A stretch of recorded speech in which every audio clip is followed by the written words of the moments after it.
malfunction. I'm glad I have another computer. Little hiccup. It's okay. Okay. At everybody worst get came it? to worst, you could use your telephone.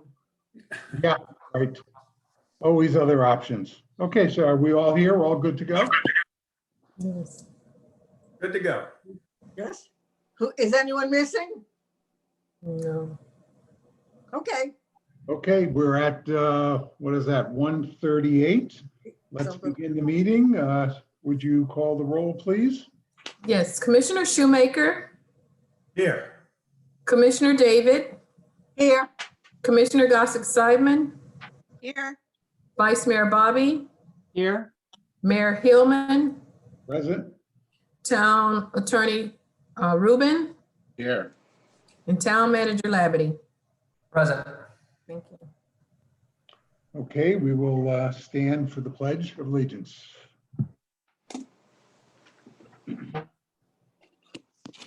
Pledge allegiance. Pledge allegiance To the flag Of of the United States of America and and to the republic for which it for which it stands, stands, one nation, one nation, under under God, God, Indivisible. indivisible, liberty, liberty, justice. justice for all. Thank you. Okay, on to additions or deletions to the agenda. I have actually one. I noticed in the minutes of the previous meetings that we have to approve today, the hiring freeze needs to be revisited in October. So we have to revisit that.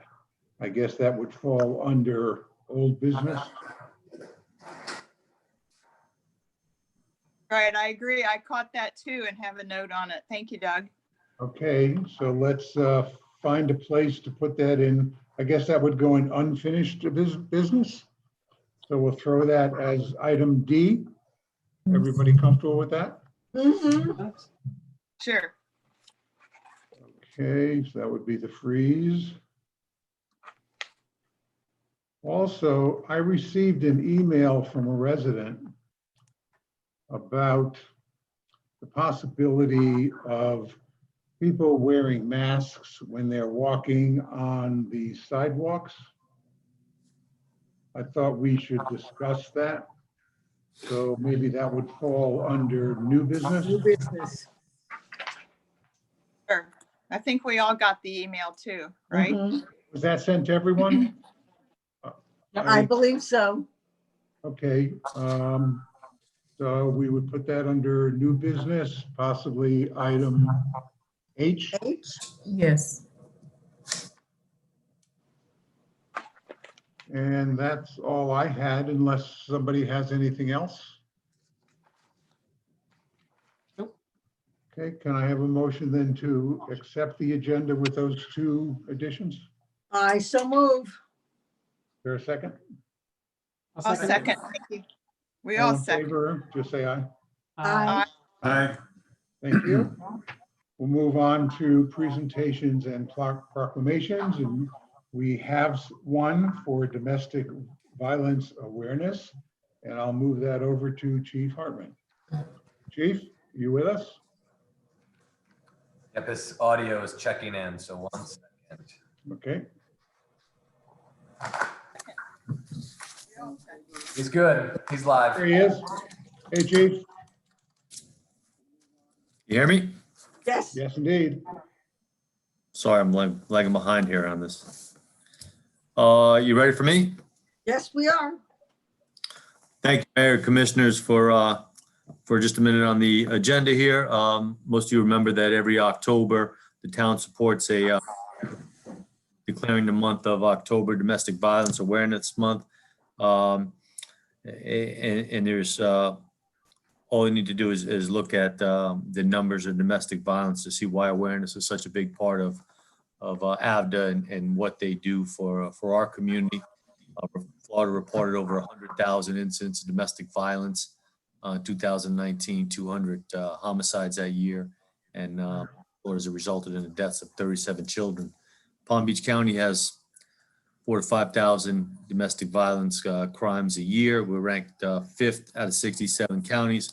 Happy not to be number 1, but not thrilled to be in the top 5 of that. And 1 in 4 women have been a victim of severe domestic violence with an intimate partner in the course of a lifetime.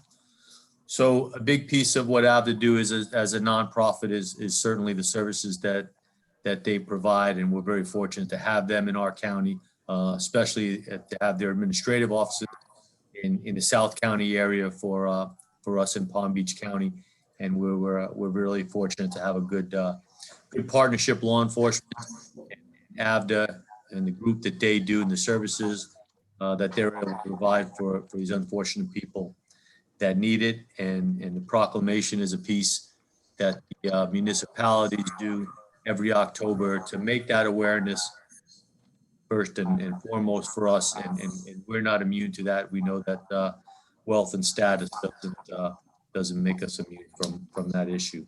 So thank you, Mayor, for signing that proclamation again this year, and to appreciate the support the town does and the awareness for us. Thank you.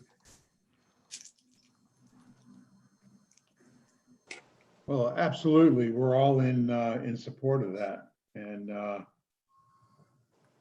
there's anything that we can do to continue to support it, you'll let us know. Thank you. Okay.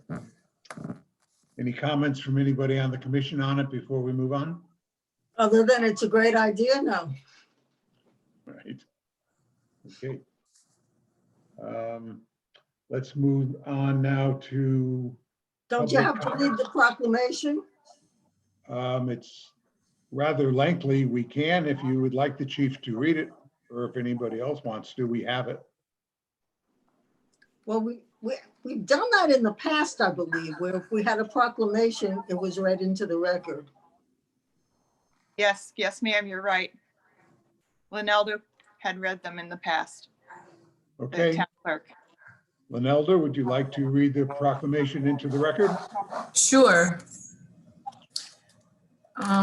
Declaring the month of October 2020 as Domestic Violence Awareness Month. Whereas the Center for Disease Control defines domestic violence as a public health epidemic, and domestic violence continues to be a social and public health concern in the United States. And whereas Florida reported 105,298 incidents of domestic violence in 2019, including 200 homicides and 21 manslaughters that resulted in the death of 37 children. And whereas Palm Beach County law enforcement reported 4,633 domestic violence crimes in 2019, slightly up from 2018, including 10 which were homicides and 2 manslaughtered. And whereas the Department of Children and Families investigated 5,155 cases involving domestic violence in Palm Beach County last year, a very slight increase from the previous year. And whereas there were 522 verified cases of maltreatment for family, household, or intimate partner violence that threatens a child in the county in 2019, which is a 13% increase from 2018 and approximately a 32% decrease since 2015. And whereas the town of Highland Beach recognizes the vital importance of reducing domestic violence through prevention and education, and whereas aid to victims of domestic abuse, AVDA facilities prevention programming in line with the CDC's recommendations to prevent domestic violence, and whereas the social changes needed to prevent domestic violence are created through education, community engagement, and accountability, and institutional change throughout communities. And whereas the Domestic Violence Council of Palm Beach County sponsored a Domestic Violence Awareness Month virtual opening ceremony called Shining the Light on Frontline Workers at 9 a.m. on Thursday, October 1st, 2020. And whereas Highland Beach recognizes the vital importance of designating a time devoted to increasing the general public's awareness to hold forth a vision of a community free from domestic violence. Now, therefore, I, Doug Hillman, Mayor of the Town of Highland Beach, Florida, on behalf of the Town Commission, do hereby proclaim the month of October 2020 as Domestic Violence Awareness Month. In witness wherefore I have hereunto set my hand and caused the official seal of the Town of Highland Beach, Florida to be affixed this 6th day of October 2020. That concludes the proclamation. Whoever authored that did a very nice job. Thank you. Well, thank you then. Well done. That was Beverly. Well, thank you, Beverly. Mhm. Okay, shall we move on to public comments? I know we all got a copy of the email from Mr. Garrett. And I believe we have 2 people with public comments. We don't have any public comments. Oh, it we- was just the emails? Just the emails, yes. Yes, sir, Mr. Rick Greenwald emailed, sent an email and I forwarded to the commissioners on Yes, Tuesday. of those. So those are the only 2 emails that we did receive. Oh, okay. And we'll move on to announcements. And those are the board vacancies. There are 2 for adjustments and appeals and 1 for the Financial Advisory Board. Then the upcoming meetings, 10:12, the town hall will be closed. 10:20 at 1:30 is the next virtual town commission meeting. And then 10:22 is the Financial Advisory Board meeting, and that is tentative.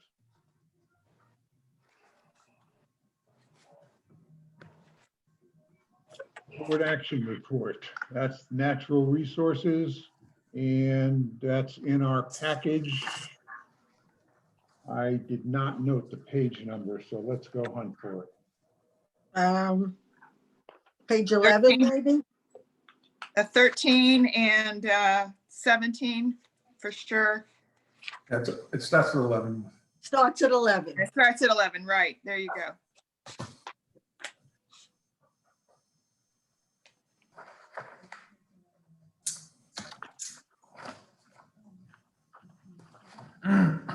So if I could, while you're working through that, you'll see a little bit of a change in the format on the board action report whereby town planner Ingrid Allen has basically started using a memorandum to start. Yeah, it's very, very helpful, by the way. Thank you. Yeah, it kind of helps move the Absolutely. communications. Yeah. So Thank you. I Now, believe there are 4 of them in that packet. And I believe if Teresa's there, Steve Parks the chair might be available to answer any questions. Is that correct? He was sent the invitation, but he did not join the meeting. Okay, then I do have Ingrid, if you got questions that you could help communicate between there. We both looked at these, so if you have any questions regarding the board action reports. okay, the first one is about, excuse me, having the bucket tree. Mhm. And I'm sure we've all reviewed it, so I don't have to go through the details on it. Basically, it's the bucket tree at a dozen locations. It was noted at $2.25 for the tree, if you add the cost of the buckets.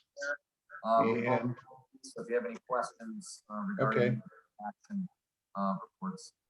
then you add the cost of the labels on the buckets, et cetera, comes out to about $3,000. I assume that the emptying of the trash that's picked up would be handled by town staff because they go there, 3 times a week anyways? Correct. So why don't we run it through and see what each of our commissioners think? Do guess we'll start with Evelyn. Okay, well, I don't see any downside at this point, certainly to trying it. The cost isn't that much, and if we can help keep the beach clean, it's a relatively inexpensive way to do so. And I think we should try it and see if it works, unless somebody knows something that would make it not valuable. Okay, If I could just John? add okay. I'm sorry, did you say something, Marshall? Yeah, sorry, I didn't mean to interrupt. I was just saying, as part of this, Ingrid and I did have a conversation that we kind of slow roll this out if you are in support of it. The reason being, we can't, there's some coastal construction line issues with placing these things in the ground, along with our local ordinance that prohibits putting stakes in. So they'll probably have to be up into the shore a little bit. So we're looking probably to partner with some condos that can put it into their beach space at first.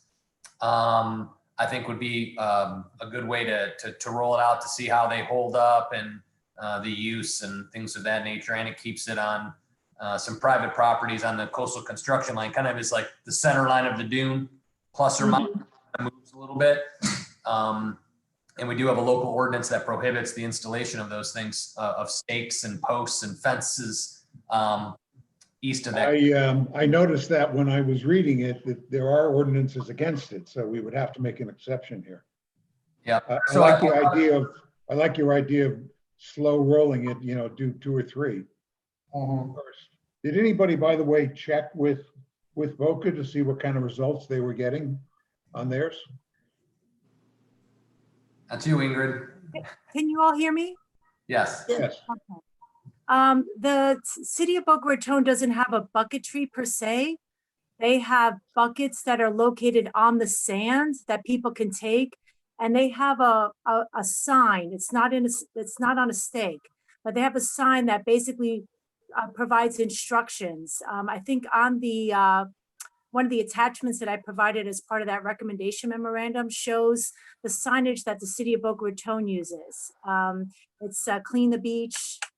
Actually, let me go to that attachment. Yeah, I remember seeing it, but what Yeah. kind of results were they getting? Were people using them or Right. people stealing them? Are they happy with them? People are using them. I know I participated in some of their beach cleanup events and they've been successful. This was, of course, before COVID-19, but they are on the beach and people do utilize them. Good, okay, thank you. John? I have 2 comments, and they may be ignorant, but I'll mention them anyway. One, I totally support the idea. There's always a lot of refuse on the beaches, and to have, participation by the citizens in helping clean the beach, I think is good. I think, though, my question really is, number one, the buckets themselves. They may be taken, stolen, whatever, for whatever reason. But we would have a responsibility to go along and collect all of them if there's an approaching storm. So we would have to have that in our discipline. At the same time, when it rains, and I understand it's been raining an awful lot in Florida lately, these buckets will fill up with water. Should they have holes in the bottom? Yes, Right. they're planning to use plastic buckets and put holes in the bottom. And put holes. I did not see that in the write-up, but that, It was discussed in their meeting. I see. Other than that, I think I agree. Let's try 2 or 3 positions for a few weeks and see what happens before you do a full rollout. I agree with that. Also, if I might, I believe I read that the board was under the impression that we have public access, that they wanted them placed at public access. We don't have. We don't have any public access. So we can't. No, we would need permission from Mhm. each of the access point owners. Yep. Okay, Peggy? Yes, sir. Thank you. First, I'd just like to say that I do watch most of the board meetings, and I've been just thrilled with the makeup of the boards, including this one. And I appreciate that very much. They've done an outstanding job in Ingrid's work. Regarding these exact these buckets, I would suggest placing them at intervals throughout the town if that's possible. Wondering if the north end of town, beach-wise, is composed mostly of homes, maybe the northern quarter of the town. I don't know if we'd need one up there or if we would want one, but that would be an individual homeowner. But you don't want to just place them at like 3 within a short distance, as we have crosswalks, which is an historical situation. So I just suggest spreading them out if possible. And we need to educate the town when we do it, if and when we do implement them, because the people in the town may not see what Boca does. So I would want to have perhaps, again, a mailer on that, a US mailer, which reaches the homes, plus Marshall's email blast, which has been terrific. And other than that, I'm all for it. I wondered if they could be cemented in somehow, if there's a deep enough pole positioning that they could be grounded, or would they really have to come out during a storm? I don't know. Okay. So that's all for me. I'm in full support, think it's a great idea. Give it And a thank shot. everyone for the help. Okay. Greg? Thank you, Mayor. I think it's a good idea to roll them out slowly, and I like the idea of them being on some of the condos. I have a very strong suspicion that the ones placed at the south end of town by where I live will walk relatively quickly. The reason is and Yeah. it's just human nature. There are a lot of people that fish down by wherever Milani Park's going to be. They do walk down as far as where Bel Lido is. Yeah. Buckets would be a really great thing. I mean, there's plenty of times my son and I are fishing over there and we forget to bring a bucket. Hey, it'd be great to borrow a bucket and use that to collect some bait. So they're going to walk, but if you have them on condo properties, it probably is a less chance of that happening. So I would say roll a few of them out and see how they go and see how many buckets we have to replace and go from there. Great. If I can interject for a moment, just want to add some clarity. The Natural Resources, the Preservation Advisory Board, their discussion was that they wanted to place the bucket trees where the trash cans are currently located in the town. There's apparently 12 trash receptacles throughout the beach. So their intent was to put those bucket trees where those trash receptacles are. And of course, you know, we'd have to get condo approval, but that's the intent. Okay. My turn. I agree with everything that was said. I love the idea. I think it's worth giving it a shot. I like Marshall's thought of try a few first, see how it goes. Walk, don't run. So let's give it a go. Okay. Okay. I mean, do we need a motion and everything on this, or are we okay to just get it rolling? If I could just get a simple motion, just that you're in support of it. So as I move forward, we're moving forward with some confidence that you're okay with the expenditures. And I'll of course keep you posted every day with details and stuff as I always do, but just a quick motion would be helpful. And then I would make a motion to adopt the suggestion on the buckets for helping clean the beaches. How many? Yeah, let's say 4 or less to start. Makes sense? Or less. Yes. Okay, 4 or less. Got a second on it? Second. All in favor, say aye. Aye.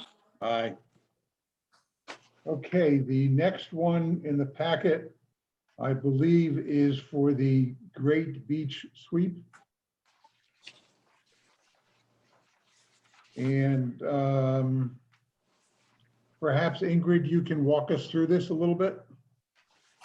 Yes, sure. So in coordination with this bucketry initiative, the board felt that it would be appropriate to kick off the bucketry initiative with this idea of a great beach sweep. It wasn't, I don't think the intent was to really have it like a coordinated event by the town, being we are in the COVID-19 situation. I was kind of leaning the board towards more of a self-awareness initiative. People who are interested in beach and again take that initiative on their own. And the next time they go on the beach, they can obviously do a beach cleanup. But the intent of this great beach sweep was to sort of put a name around it. And in the memorandum, I talk about some additional discussion by the board, which was they were interested in putting some sort of great beach sweep signage, kind of promoting this campaign, if you wish, on the easements. They talked about, the chair of the board talked about that there's several easements along the beach, and he was considering maybe doing some signage on these easements. Again, I thought initially was problematic because, we obviously have to get permission. This is a private property, but they did talk about some signage, as I mentioned, under the fiscal impact subheading on your recommendation memorandum, which is on page 51 of your packets. We were able to get some cost estimates for signage. These small, I guess you call them lawn signs that were utilized for the 2020 census, those were $6 per sign for full color. The board also asked that a banner be placed at Town Hall, again, promoting this idea of the Great Beach Suite. And the banner that was placed in front of Town Hall for the graduates recently was a cost of $100. I'm happy to address any other questions. I don't know if the chair is available. He did say he No, was. he did not Oh, check he in. wasn't able to attend. Okay. If, I'm not sure that I totally get this. Yeah, jump in, Marshall. yeah, if I could, there's a couple issues on there. And I clarified it with a member of the Natural Resource Advisory Board, and it may seem something that maybe only Len and I would appreciate on what you and how we support such an event as this, is because the entire private beach is private, if you will. We can't wholly sponsor an event where we, under the auspice of the town, get everybody out on the beach. So I think that's why Ingrid is saying it's a campaign where maybe we provide some of the items, publicize it at Town Hall that there's an event for residents to go out on their own and do this. And, we could provide the buckets. The buckets are relatively, and people can come pick them up. Because if we sponsor the event, there's some risk issues and liability concerns that I would have if it's our event and we are using our board members and sub-board members, and somebody goes and rolls an ankle, pokes themselves with a needle, we are held liable for that. Plus, should some resident, be out saying you're too much onto my property, you're trespassing or this or that, we could find ourselves in a sticky spot. So if residents go out on their normal day in the morning, all decide to go for a walk, take their bucket, fill it out. Under a day, Ingrid and I had the brainstorm thought that if we tied this to our spring fling, which hopefully we can have, we can make it a kind of an environmental event where in the morning people go out on their own and then come back for the event and can kind of be recognized, and we continue the celebration of our environment and our beaches. But to say, it's a very fine line to say, we're going to support this campaign to go do this on a certain day. It's not a town sponsored event where we're kind of shepherding people on the beach and telling them what to do and where to go. It's kind of on your own because of some of the limitations we have, that people might, who you never know who shows up and they drift off a dune, go into someone's yard. We have to be somewhat mindful of that. So that's where gets a little bit sticky for us. But the campaign idea is that we pick a day for it to be done. We buy extra buckets that you might see on the bucket tree. Residents can come pick them up, or we could drop them off at condos or neighborhood groups and they can pick them up and on their own on that day, go out and they can meet neighbors on their own. They can, and then maybe we have our spring fling event come back too. And then we'll, they can dump all their stuff on the beach at these trash receptacles. We'll do a milk run and pick it up as we normally do, that kind of thing. To kind of I move hear you. liability issue. It's sticky. Yeah. You know, might be something we want to table until after COVID expires, till it's behind us. I don't know. Let's run it through the commission, see what everybody thinks. John, let's start with you. I honestly like the idea. I don't like the timing. I would soon hold this off until probably second quarter next year, because between now and then, I don't see much change in COVID. So I would delay. Okay. Evelyn? I agree with John. In general, I think it's a good idea. In practice, I'm not sure how well it will work. And there is liability issues. We can't have people walking on private property. So I think we don't want people grouped together. So I think it should be tabled. Okay. Peggy?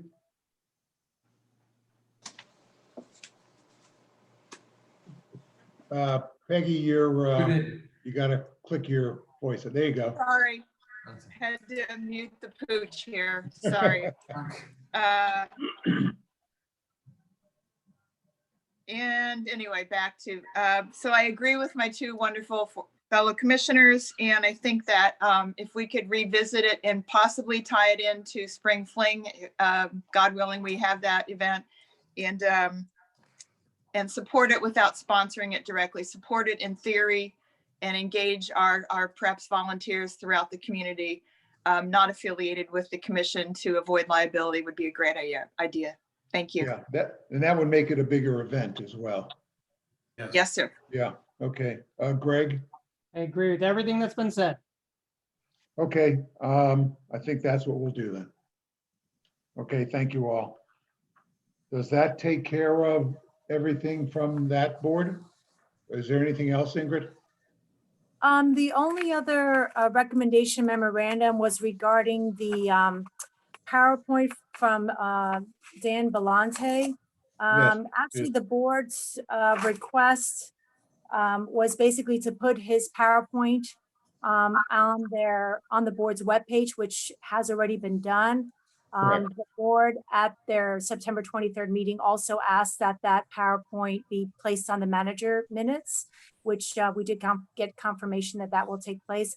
I think the board's intention was also to have the town commission help promote the fact that Dan Belante's PowerPoint presentation is on the town's website. I think that was part of their discussion on this item, that as a town commission, you can bring this idea of his PowerPoint to light.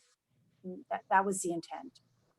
Okay, I made it a point to watch that meeting, and you did tell them that it is part of the projects and initiatives that the commission is working on, and it had been prioritized.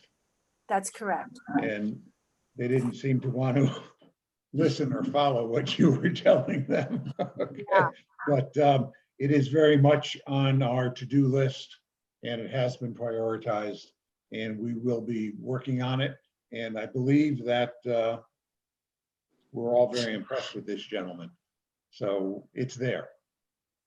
I don't know what else they want us to do. Not going to move it up on the priorities. We got a few other things to work on, but we're very much in tune with the need to attack the dunes. So we're going to work on it. Okay. Sounds good. Anybody have any other comments before we move on to the next subject? Okay, thanks, Ingrid. Sure. Ordinances and resolutions, there are none. Consent agenda, there are none. Unfinished business.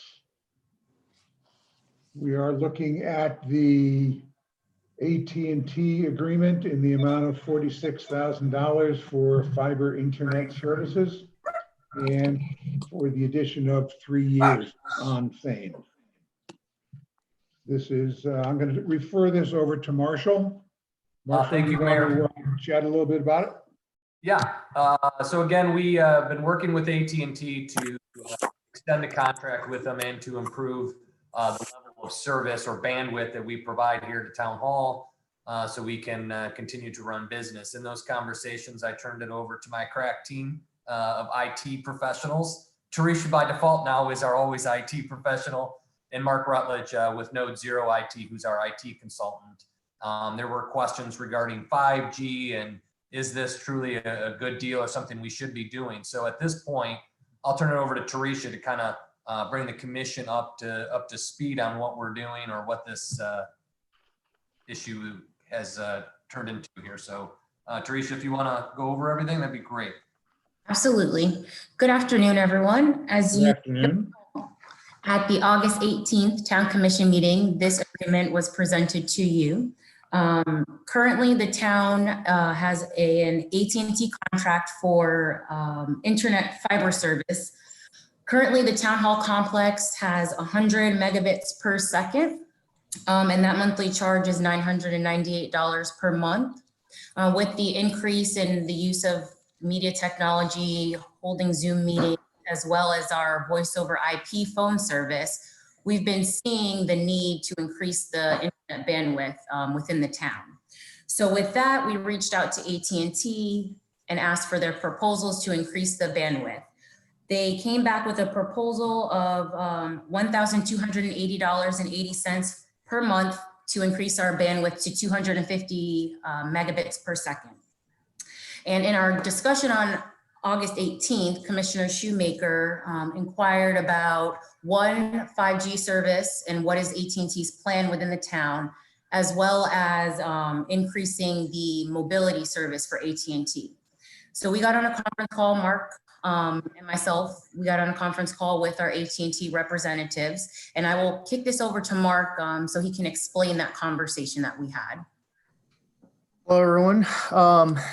So during our conversation with AT&T, there was a question of, is 5G service coming to the town? And they said that they had no knowledge of 5G being available until late 2021, maybe 2022 for the commercial side of things. So 5G, even if we did have the service available to us, we would still have to provide that service into the town's wired infrastructure. So that would be additional equipment, so on and so forth, which we don't have right now. But as far as 5G being available, it doesn't look like it's going to be available until maybe early 2022 is what the conversation sounded like. As far as the current bandwidth that we have for the town, that 100 megabits is allotted for the entire town infrastructure. That includes the library, the police department, and the town hall, building department, everything. So they all share that. And as Teresa stated, now with the increased amount of remote technologies that we're using, there's a higher demand for that bandwidth. And we're experiencing issues with the phones lagging, and that's all due to bandwidth issues. So, as far as the service, that was another question, that cell service in certain areas was extremely poor. During that conversation with AT&T, they expressed that we could be able to request them to angle their antenna, but we would have to put in a request. And by angling that antenna at a different degree, they may be able to increase coverage, but they did state that within condos and structures that are primarily steel and concrete, the deeper you go into them, you're going to have a degradation of signal. And this is just an example of what they propose as an option. This device right here is just it's a signal booster that they said that anybody who's experiencing issues with their Wi-Fi, I mean, not with their Wi-Fi, but with their cell signal, they can request to have one of these devices, which will then wire directly into their personal internet and boost their cell signal within their own area. But it's not a catch-all that fixes everybody's. It's going to say it's going to be one individual and it's going to fix their issue. So AT&T has pretty much left us with no on 5G, and we can request to have the antennas angled differently, and they'll make those modifications to see if we get better connectivity. And if I may, following up on our call, I did send a few addresses within town to our representatives and told them that you were experiencing cell phone service issues. So they do have that information, and if they can increase that in any way, they said that they would do that. And I believe that answers all of the questions. We're here to answer any more that you may have. Do you recommend this? Oh, yes, most definitely. The demand overall throughout the entire town infrastructure, as far as bandwidth, I highly recommend. That's a great price. You're getting more than double your current bandwidth for less than, a little bit less than half of what you're currently paying. So Mark, I have a question. yes. Actually, a couple. I am really surprised that the town can function reasonably with only 100 megabits per second. That is really bad. We filter out a lot of the traffic so that most of what the employees do is strictly town business. We don't allow for just accessing social media websites. We don't allow for concurrent streaming services such as YouTube to just keep on going to eat it up. There are QoS rules in the firewall. That's quality of service rules in the firewall that throttle individuals down that may be using it. And it's a synchronous connection, meaning that it's 100 up, 100 down. Really what most of the media services such as the streaming, the VoIP services, that's all on the upload, and that really isn't affected by regular internet usage. So people browsing the web, so on and so forth, it isn't affected by it. And the fiber is reliable and it's pretty fast. So people don't really experience the slow internet unless large updates are being pushed through, or there's a lot of congestion, such as multiple phone calls going on at one time. And when I say multiple, I mean 10 or more. And then we start feeling the degradation and quality of service. So in an emergency or a major event that goes on in the town, we have maybe fire, EMS, police, and town officials all working it, it would seem the latency would be significant, no? We've seen it. We've tried to stress the network, and we did see that type of issue when we were on the previous provider, the ISP. But since we've moved to AT&T's fiber product, we haven't experienced that. The fire is not on our network at all. So it's really only going to be the police department. They're on Del Rey's network. So again, due to the QoS rules that we have in place, those throttle individuals back so that businesses get through before, just browsing and fiddling around. So we must then all keep in mind that given we're going through a fire EMS evaluation study, that our communications plans, infrastructure, and support needs to be included in our consideration, especially since it's handled by Del Rey. So you're saying that we're going to go to 250 megabits per second. Yet I see on the contract, quite an extensive display that goes all the way up into the gigabit range. You don't see us having any need for anything close to that then in the future? I mean, in the future, if you continue to stream your media under your current load, no. Under your current load, 250 is fine.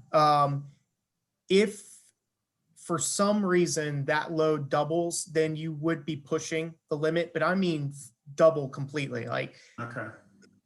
All right. Now, the other point that I was going to bring up is this, I believe you call them microcells. Is that what they're talking about? That a microcell would be available for citizens to put into their own units and whatnot? Yes, that would have to be requested. This is just this is one from Sprint. This is one that was at the, If you can see, I have one right there right. from AT&T. I'm very familiar with the microcell concept. And in Natick, and by the way, they're $125 or so that's not a trivial expense for every citizen who needs to boost it. Now, I will say Verizon gives better service than AT&T in Highland Beach. Oh, most definitely. That's why the police department's mobile units are on Verizon. So I guess by them saying they're going to change the angle, that's a lot of BS. The fact that they need to add another antenna at a different location to have cross coverage of the town. Did you not talk about that at all? We did discuss it, and they said that this is something that they have to send to their engineering department, and it has to be discussed, and it's not something that they're just going to pull the trigger on. It's going to be something that they're going to, they have to get together, and they wouldn't give us a clear answer on it. So there's a possibility, but it's something that they have to discuss internally and get back with us if it's even something that they would consider. So Short answer is no. And if I may, our representatives, they don't really deal with mobility. They gave us some contacts for other representatives for mobility. So they said that they would facilitate that conversation, but I'm not sure how far that will go. it doesn't sound like it would go very far unless they see something to lose. So my question there then comes to, do you feel as though you have any negotiating strength that says, look, what you've given us for answers on cell coverage for our citizens is unsatisfactory. Now we want to do this project because it's fiber, it's not cell, right? Already addressed this to Verizon for cellular coverage. Verizon seems to be ahead of AT&T on 5G anyway, but that's another story. You're saying we're not going to worry about that for a year or two. But is Verizon thinking about doing anything with 5G? Is Verizon thinking about doing anything more to provide fiber service on this level at or below the prices you're talking about? So Verizon offers a product called the FiOS or FiOS or however you want to say it. I've heard Fios, yeah. both. Yeah. Their service is not on this barrier island. It's more out west. There's very limited services coming to this building. We have on the police department side, we have explored the 5G options, and they said that the 5G options for the mobile units isn't going to be available again until around the same time, more toward the end of 2021, beginning of 2022. So I imagine it's going to be in the same time frame, and then we'll have more options to look at that point. So then that brings up, this is a 3-year contract. Can you negotiate it to have the same pricing for a 1-year contract? That would be on Teresa's side of things. So I can definitely, I can ask. We're going to need it for 3 years because we're separating 5G and for the fiber that serves the building, and the amount of equipment it would take to purchase and acquire to transmit 5G and rewire it into. Right. I think we're going to find that the cost benefit, we're not going to be coming out ahead on dropping that and then going and acquiring all this material. I think their timeline on the 5G is so loose. I don't know that we want to go to a year to year. I mean, No, but that's not my intent. The intent is only to go with 1 year to get them, to give you more time to get them to do something about cell coverage for the town. well, wouldn't the market dictate the cell phone service in the town? Because it's usually driven by the providers themselves, not the telling them to come in. They should come to us and say, can we hang? And including myself, I've gone to AT&T and, you know, we're working on it. We got the same kind of message that they gave you, the town. So I know a lot of residents are frustrated, and they, as individuals, don't have any strength to push it, because then they get the microcell solution, which means they got to come up with more than $100. And by the way, in Massachusetts, that John. cell isn't even used anymore. All right, John, what I'd like to do is table this till the meeting that comes up in 2 weeks. And during that time, would you get together with the 3 of them? Talk this thing through. You've asked some very, very good questions. Let's get answers to those. And then in 2 weeks, either make a decision to do this in 1 year or 2 years, move forward with it, don't move forward with it, but let's get answers to your questions. So we have better information. A roadblock here by any means. I'm just thinking it's an opportunity for the town to get something more. No. I'm hearing what you're bringing up, but we're obviously not going to get answers to that. So unless, Marshall, you think we have to make a decision today. If we don't, we've got a meeting coming up in another couple of weeks. I mean, I'm sure we could wait a couple of weeks. I'm pretty sure I know what AT&T's answer. We're not a big enough customer to leverage AT&T. But we'll have that question with them. They may give us the undiscounted rate to go to 1 year where we're going to pay triple the cost. But we'll have the question. We're not to the wall yet on timing. No, I suspect you're right, but let's see what happens. You know, maybe it's not 1 year, maybe it's 2 year. If we're looking at 2022, then maybe we're looking at a 2-year contract. So let's just explore these things and then let's make decisions at the next meeting. Very good. Okay? Mhm. All right, let's move on. Man. The next is to evaluate, the discussion we had about the problems with the 4 times the rate on the permits, where Jeff was uncomfortable with it. We were looking for a potential legal solution. We were also going to look at what some of the other towns were doing. This happens to be with the permit issues, if we all recall. And I think a solution was recommended. So are we ready to kick it around? I guess it's back to you again, John. Well, I like the idea of having a maximum. I mean, I think the whole point that's really being driven here is we don't want to give incentive for contractors to avoid getting a permit. And so I think what we're trying to do here with this suggestion is to prevent that and yet give them a reason to pay the fees, and that will help us. I went down the list of all the reasons why you would need a permit. The only one I had a question on is if you want to replace your cabinets, you have to have a permit, but if you reface the cabinets, you don't. It seemed like that was a picky thing, but otherwise it all seemed fine and reasonable. And I think it is a good intent to promote compliance versus giving a reason to avoid getting the permit in the first place. And were you okay with his solution, Yes, with the monetary differences? yes. I Okay, went through, it's $20,000, 5,000 and 10,000 at 20 and greater than 20. okay. Evelyn, That's on page, I'm sorry? that was on page 70. Yeah. Yes. Yep.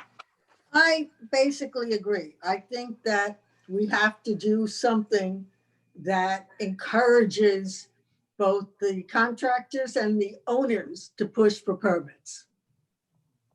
And if we just, do a little bit, it's not going to encourage them to do that. So better minds than I am came up with this, so I would go along with it and agree with John. Okay, Peggy? No. I think that the first time offense should be lowered and then level a heavy penalty. And the reason is, yes, we want to encourage contractors to do the right thing. Self permits are very rare. But the contractor who tries to go without a permit and then gets fined will still send that fine on to the homeowner who may be fully unaware of this. First of all, I think we need to once again educate homeowners. Our homeowners and our condo owners and our townhouse owners, just don't go on the website to see what's new. It's not a common thing. Hopefully it will be. But once again, I think this needs to be an education of everyone in town and a posting of this on the website. Hey, these are what you need permits for. These are what you don't. And the first time, a lower offense. After that, hammer them down. This was enacted when our town was in we didn't have Jeff Remus, we didn't have Jason. We had one person running everything in the building department with support from staff support. So I think we need to revisit this, and so our homeowners aren't shocked and appalled when they get these fees. I did have an instance this week where a resident wrote me that she was fully unaware, and I think she wrote Marshall. She was fully unaware of this. Whether they read the web or not, fine. But after we give them one warning with a lower first-time offense, then you level the hammer down with the 4 Well, times. For example, what he's saying here is if the fee calculates at less than $20,000, he's saying then it's going to be only $5,000. So in the worst case scenario, if it's a $19,000 fee, it's only going to be $5,000. Now that's a pretty big reduction. However, the fee could have calculated at $5,500 and it's only going to be $5,000. So that's not a big savings on that example. On the other side, you could do it as a percentage. You could say that we're going to give you a 50% reduction, or we're going to give you a 80% reduction, for the first time offense. If you're going That's a on good your idea. example, Right. That In would that be more case- acceptable. in that case, the $20,000 fee, if it was going to be a, I don't know, 75% reduction, they would only pay what, $2,500 or something like that. So we could do a percentage instead. But when you say put the hammer down on the second offense, does that mean they pay the whole fee? They'd pay $20,000? No, I would want Jeff's input on that. I'm just looking at, this is not a time to impose major thousands of dollars fees on our residents. People are updating their homes due to sitting in there for 6 months with COVID restrictions. I just don't feel it's a great time to just let's let Jeff give us a new recommendation. Maybe a percentage is better. I strongly feel that the 4 times for the first one is not good. I understand what you're saying on the first time. I understand that. But when you say put the hammer down the second time, does that mean they pay the full fee? I would ask Jeff Remus to give us perhaps his opinion. I mean, either the 4 times or 50%, I don't know on that. Just the first offense, I find too high. The second offense, put the hammer down, could be 4 times, or it could be 2 times, and then 4 times. I don't know how much the building department wants to keep records of how many times you offended the person. So maybe Jeff could weigh in on that if he's on. Gotcha. See, my response to your thinking is I like your idea. But my however would be the second time is unforgivable. I understand. Yes. That means they're trying to get away with it. They Yes, know. They know already. So Right. what I would do, but it's not legal, so we cannot do it, is if somebody does it a second time, they no longer can work in this town. But we can't do that. We don't have the legal right to do I that. understand. So I would make them pay the full fee, but Sure. that's my opinion. Okay, I hear what you're saying. Let's move And on. Mayor? Yeah, Mayor? sure. So there's different levels of this application. For example, if one is building a brand new home, especially some of these very large homes that are coming into town, that's one contractor who's responsible. But if someone is changing out whatever, all full cabinets or a generator or something, that's a smaller issue. And so that resident who's working with some contractor they tried to find, that's a different situation than a contractor coming in and building an entire new home. But that's You follow also me? that's a very inexpensive permit also. I So it's a- understand. So it's a very small fine. I understand that. I just think the 4 times would not be an acceptable fine at this time for our residents. I'm with you on it the first time. Okay, But The it's, you know, second like, time, I'm not sure. yeah, like if you go through a stop sign and you say, oh, officer, I didn't see it. Okay, but when you go through that same stop sign the second time, you knew it was there. Totally agree. Yes. That's all. Okay, Yeah. gotcha. Okay, Thank you. can I Okay, just let's move comment, on. Mayor? Yeah, John. Just a quick one, which is, you're talking with a contractor. A contractor should know that he has to get a permit, Of course he does. any job. Of So, course they do. and at the stop sign, a person knows they should stop. If they don't, they could cause an accident and worse. So, But if they didn't see it and they didn't know it was there, that's Peggy's point. if they're doing business in the, First time, but if they're doing business in the town, they know. of course they do. Of course they do. Okay, let's move May I on. make a suggestion? Perhaps we can try and educate the building's managers so that they require permits for people to work in their buildings. If the building, listen, in our building anyways, the building management has to sign off on all work being done. I Exactly. don't know if that's the case in every building, but I would think that it is. But, you know, so maybe I guess my building too, you must have permits for virtually everything that you do, except replace a refrigerator. Yeah. Let's hear from Greg.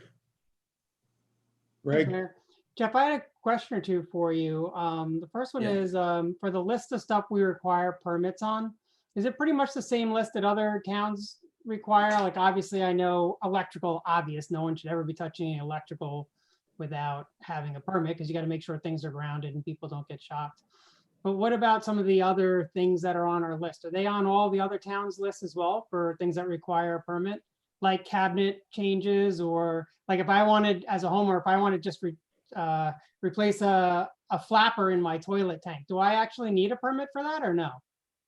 No, small minor repairs do not require a permit. Okay. However, it's very dependent on whether you're in a single family residence, a townhome, or in a condominium. Then the rules kind of change a little bit as far as that's concerned. As every town will vary a little bit, but the core basics for what's requiring a permit, especially when you go to a condominium, when you're in a condominium, anything other than painting or putting carpeting in is going to require a permit. There's really not much you can do in a mid-rise or high-rise condo. There's a little more flexibility with some of the cabinet refacing and other things in single-family homes and townhouses and duplexes. If it's a two-family, a single-family, or a townhome, they have a little bit of lesser requirements. Okay. Our requirements have been on our website as long as we've had a website here, and as long as I've been here for over a year, when I started with CAP back in the beginning of January of 2019. And Commissioner Shoemaker made a really good point that the contractors are fully aware that when a permit is required, there's really no excuse from them because they are licensed professionals that are qualified by the state. And I have another comment, but I'm answering your question, so I'm going to withhold on that comment because I want to address something that. So do our requirements for a permit differ for single families versus condos then?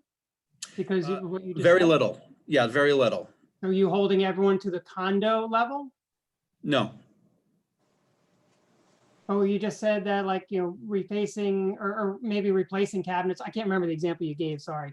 But I said one is- refacing, like refacing oh, so cabinets. that would be not required in single family homes, but required in a condo is what you're saying. Well, if they're just refacing in a condo and it has nothing to do with the countertops or any kind of plumbing or electrical work, then no, then actually definitely not in a single family home. Okay. There's a little more give for a single family home with some minor things because what you do isn't affecting someone Right, other people, someone below above you or you, next to below you, you. on the other side of a wall. Yeah, and that was really the crux of my question is, do what we have in writing reflect that for single Yes. family homes? Okay. Yeah, and that's clearly been in, and the other thing is we're available by phone to answer any question that people may have, because you say, oh, you know what, I don't know. Rather than ask my neighbors, friends, uncles, brother, sister, Yeah. maybe call the building department and ask them. Yeah, no, I get it on that. Makes sense. So I have just a few other comments. And I think you probably had something else you wanted to say, so happy to hear it, but let me go through mine first. Everyone talked a little bit about homeowners versus contractors and that sort of stuff. Most of these contractors, the way they write their contracts is all these fines get passed on to the homeowner anyway. Yeah. So I had the dubious honor of writing a bunch of this language a while back for some contractors and made damn sure that that's exactly how it goes. So I don't think contractors will ever be paying any of these. It'll pretty much always end up being on the homeowner. If not, they just put a lien on the house. And makes the homeowner's life pretty difficult. In terms of this whole concept, I guess one of the things I'm really struggling with, and Jeff, it's not a reflection on you. I mean, I've gotten great comments on you, but we have a bit of an undesired consequence that's going on. We have a code enforcement officer, and Peggy's going to want to shoot me for this, but we have a code enforcement officer who's gotten to be a little bit, if not excessively overly aggressive. I've gotten some of the worst comments I've ever heard on him. Just the way he treats people. He's become very emboldened, called a little Napoleon, all sorts of crazy stuff. So as we start doing these multiples of fines, we're almost encouraging him to exhibit his bad behavior even worse. And I'm sure Peggy heard some of these resident comments as well. And this is from single family homes. None of these are from condos. But the whole situation of this actually makes what's become a pretty bad situation way worse. So it's tough to really get behind something where we already have created a pretty bad problem, if you will. And Jeff, you and Marshall got involved in some of these little things recently where you guys had cooler heads prevailed and you used a lot of logic and homeowners appreciated it. But going in for a 1, 2, 3, 4 times multiple of fine, my fear and concern is that we're just exacerbating a problem that's become a pretty decent problem in the single family home area. And I think we're just treating residents too much like children. And I think we are creating an already big problem with the code enforcement officer. That's the end of my comments. Greg, is it the manner in which he's communicating, or is he just being Yes. overly picky? Both. And somehow I really doubt the code enforcement officer needs to ride through a neighborhood 6 times a day, every day, looking for little nitpicky things No. and getting aggressive with the residents. Jeff, obviously you got to take a look at it. Well, that's the first time that I'm hearing of that, which is a surprise. And I apologize. That was the one thing I was supposed to say. Most of these homeowners have asked me not to use their names because it's the same sort of fear that's been in the past. If I speak up, then they really come after me. Okay, maybe No. you. I Greg, had the maybe you unlucky gotta- job of actually speaking up. All right. Greg, obviously you got to follow up offline with Jeff. Yeah, I'm happy to have a conversation for sure. Okay, And Marshall knows some of the details of this already. Mayor, okay. I have 1 second, Peg, if May- you will. 1 second, okay? Sure. I have not heard anything Yes, one sir. way or the other from any of the condo people. So I can't enter into the conversation. I don't know anything. Okay, Peg, it's all yours. yes, sir. I've only had one, possibly 1.5 to 2 comments in light of Greg's comments. However, I would like Marshall or Jeff to weigh in on the fact that since maybe 2000 or 2004, we did not have code enforcement. And so if Marshall or Jeff could weigh in on the fact that from going to 0 to 1% enforcement to having an officer, it has put the town in the same position as we should have been for 10, 20 years. Marshall, if you could perhaps weigh in and relay how people are viewing our new enforcement tactics. Sure, and I'll weigh in on that and give you some background. I would think I'll Please. the conversation that of the two components, being too picky versus stylistic communication, the latter of those two, communication, will be more than glad to work with the code enforcement officer on approach and education and how we do things. The other side of it, I think what we'll experience for a while, and what I know I've had conversations with multiple folks is we came in here and rules were not followed, codes were not enforced.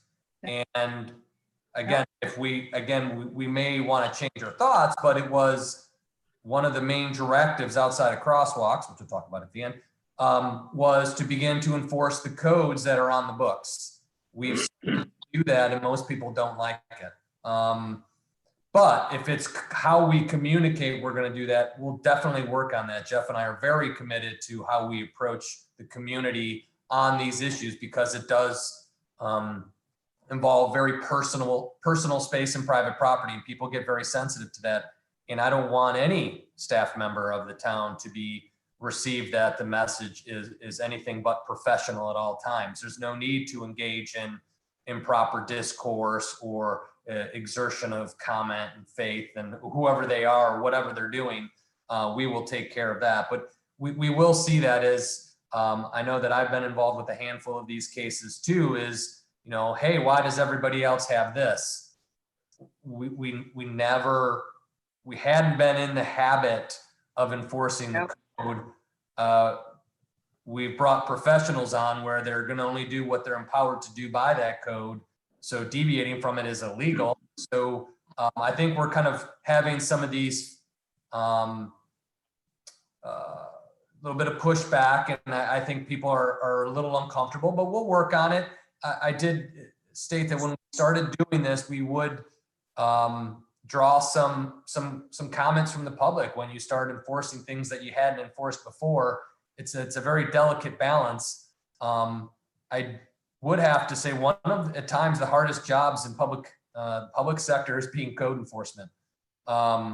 Your whole job is to enforce the code, and I don't want to say catch people, but you end up finding yourself in a catch scenario where you're finding people doing things that, one, they've always done, and two, now you're telling them they can't do that.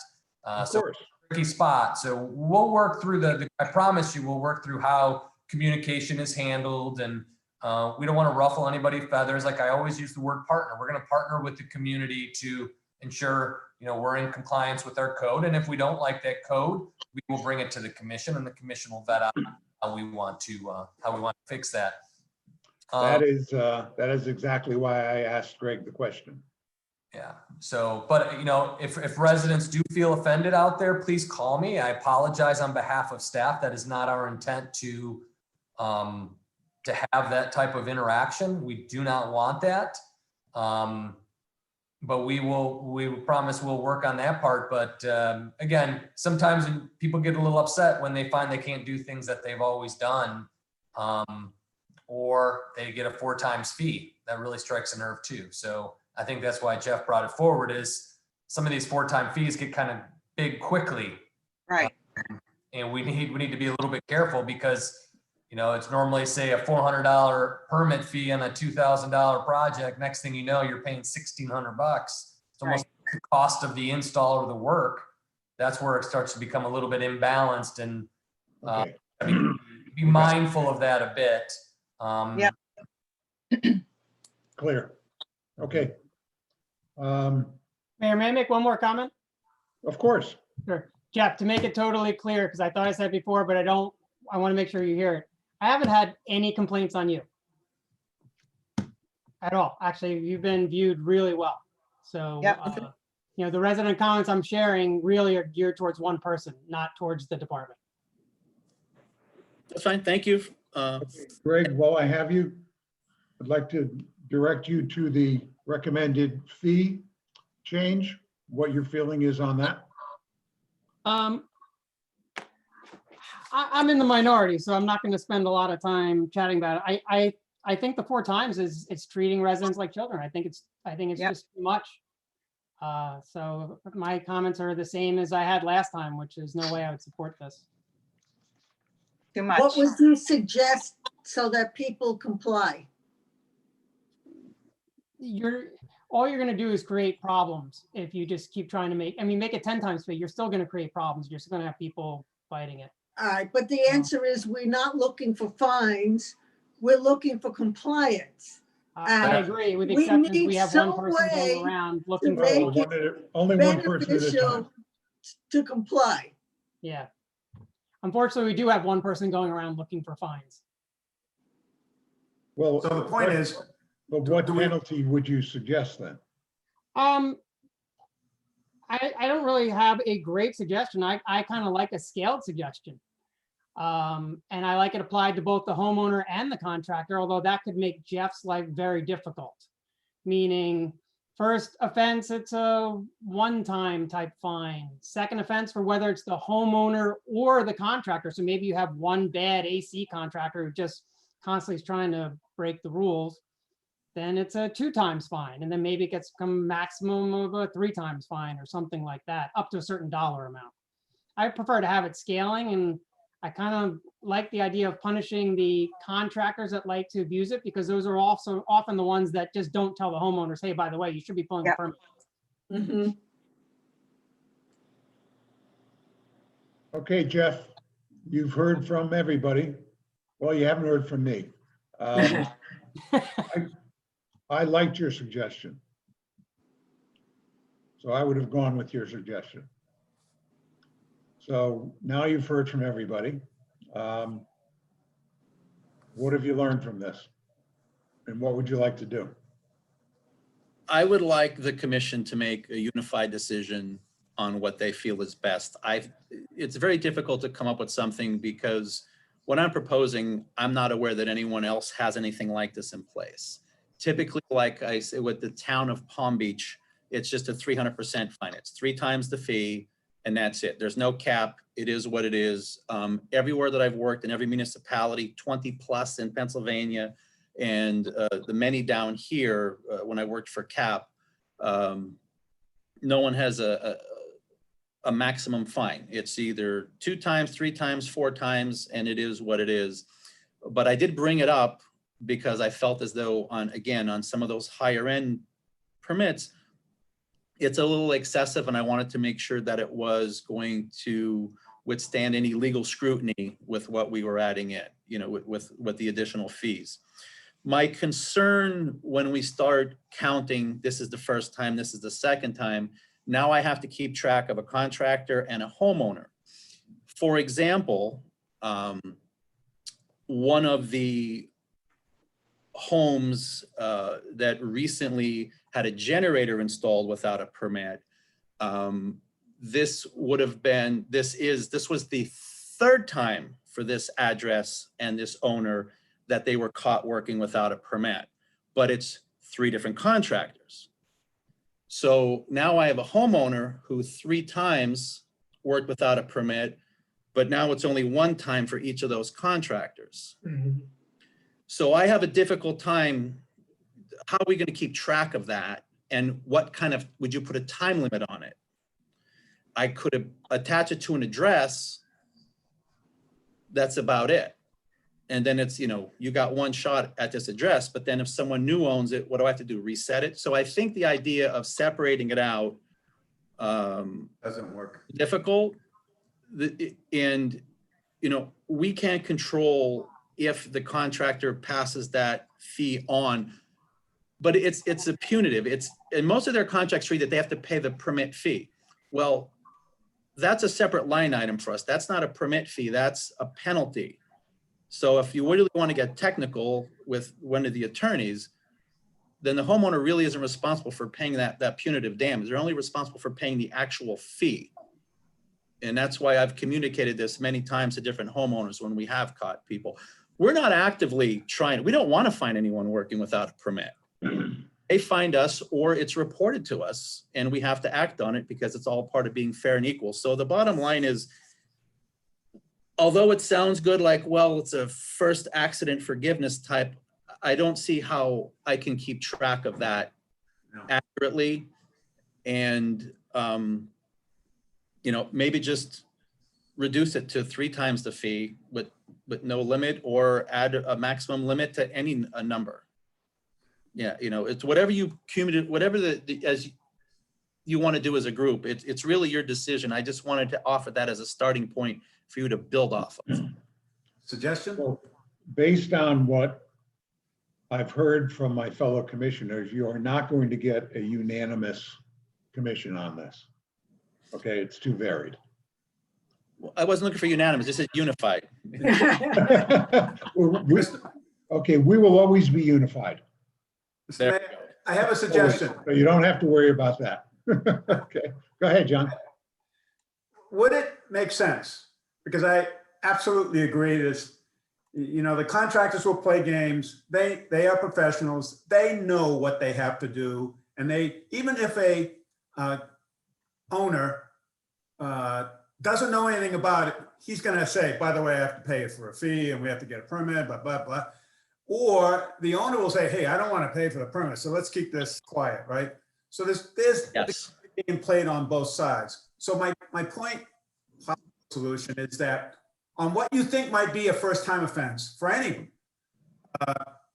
have them at least have the option to make an appeal to you saying, look, this is what happened. I don't think I should be, hammered first time, second time, but do we want to have kind of a one-time appeal for when they think they've been wronged, whether that be the contractor or the owner? Does that make sense? Or does that also get too complicated for you to manage? I'm not saying it would be too complicated to manage, but honestly, under the Florida Building Code, any decision I make could be appealed. Challenged, yeah. It could be challenged. This isn't, I'm not a ruler, where I put my fist down. I'm held accountable by the laws and the ordinances. Okay. The tough situation. If I could, Mayor? Marshall? No, go ahead, Peggy. I'll wait. No, you go. You go. I was just gonna say, let's, we seem to not all be on the same page, but maybe we make it a little bit simpler. The reason why I don't want subjectivity to it, because they'll all want to argue it. So to avoid that, I would pick something a little more common in the fees. If you put a cap or a limit, if you want to make it simple, just go 2 times the fee. It's probably the most common penalty fee there is in building permits across America. It's 2 times the fee. 2 times the building permit fee? Is what you're saying, Mark? Yep. Okay. So if your permit fee is normally $35, you get caught, you're paying 70, not 135 or 130, 130. That's still slow today. But so I would say just do 2 times, and then we just hold the line. I mean, it's so simple, straightforward, and so common that even a poor contractor knows the 2-time fee. I mean, it's just common nomenclature that if I get caught, I got to pay twice the fee. And since we have code out there now, what you didn't have before, and people are starting to, come in and get permits, and from what I'm hearing, Jeff remains very approachable. Maybe 2 times the fee is okay. And if that doesn't seem enough, you do 2.5 times and kind of keep it in that ballpark. And so there is a penalty, but the penalty doesn't become so much where people are going to be spending all of their time calling each of us, complaining, want to come before the commission. And eventually it's going to put you guys in a spot where they're going to be Okay, I got a proposal. position to be coming off of it, tie up time, and we'll spend all those dollars. Okay, I got a proposal for us. 2.5 times the fee with a $10,000 max. Why not 2? Why not 2? Because I like 2.5. I like 3. So I like 2. I'd like to go with the rest of America. If it's 2, then there's no maximum. that's right. Well, then 2 with a maximum. No max, No, what he's saying is if he goes for 2, he doesn't want a maximum. right? It's 2 Oh, I with see. no max or 2.5 with a $10,000 max. Pick your choice, A or B. How about I- C? Peggy, you and I are on for C, so. Mayor, One from column A or one from column B. Mayor? Yes, ma'am. Yes, just a background that might help clarify things. I believe when the 4 times was enacted, this was back 2 years ago, I believe it was partially because we had been so out of control in terms of enforcing the codes, which are state law. I mean, I started coming into the commission in 2011, 9 years ago, with petitions from our community. And so as we catch up with people, including contractors and homeowners, understanding that we're now following the state law building code and Jeff is enforcing it and his staff, then I think that these permit problems will eventually subside, if not fall off. To give you one example, a developer had a seawall company on our street twice about 5 years ago. No permit to drive piles into the seagrass floor to upgrade a dock and a seawall. The seawall company knew. So we're not in that position anymore. So do a 2 or 2.5, but we have to understand that these problems will subside over the time in the coming years. I certainly hope so. I think putting a $10,000 max in is appropriate because we're not doing this to make money. We're doing this because we want them to abide by the permit process. Exactly. And we don't Yeah. want to really, I mean, the big ones, you don't want to take money from people. I mean, it's not the appropriate thing to do. So I think it's fair. And to give you some background, I was going to drop from 4 to 3. When Marshall said 2, I almost had a heart attack. So Oh, don't do that's how I that. came up with 2.5. Don't do that. Don't even say that, please. So my compromise was to go to the 2.5. Oh, I see. Okay. And actually, Marshall and Jeff, Marshall was saying 2, Jeff was saying 3 in different places. So it seems to me, I think he's right. Split the difference. Okay, are we good with 2.5 and a 10,000 max? I am. Do we need a motion or can we Need a just? motion. You need a motion on the floor. All right, I'll make a motion, 2.5, $10,000 max. Second, All in favor? Yeah, I'd probably do a roll call for this one. It's, What's that? I said you might want to do a Roll call. roll call for this one. Okay, we need a roll call. Aye. Mayor Hillman, Yes. Commissioner David, yes. Commissioner Shoemaker, Yes. Commissioner Gossett Seidman, No, I like to. and, Ooh. Oh. and Vice Mayor Bobby. Man, this is a tough one because I really wanted to hold the line at 2, but in the spirit of camaraderie and Jeff taking a look at the code enforcement officer, I'll go yes. Yay. Motion carries But it 4 to pains me. 1.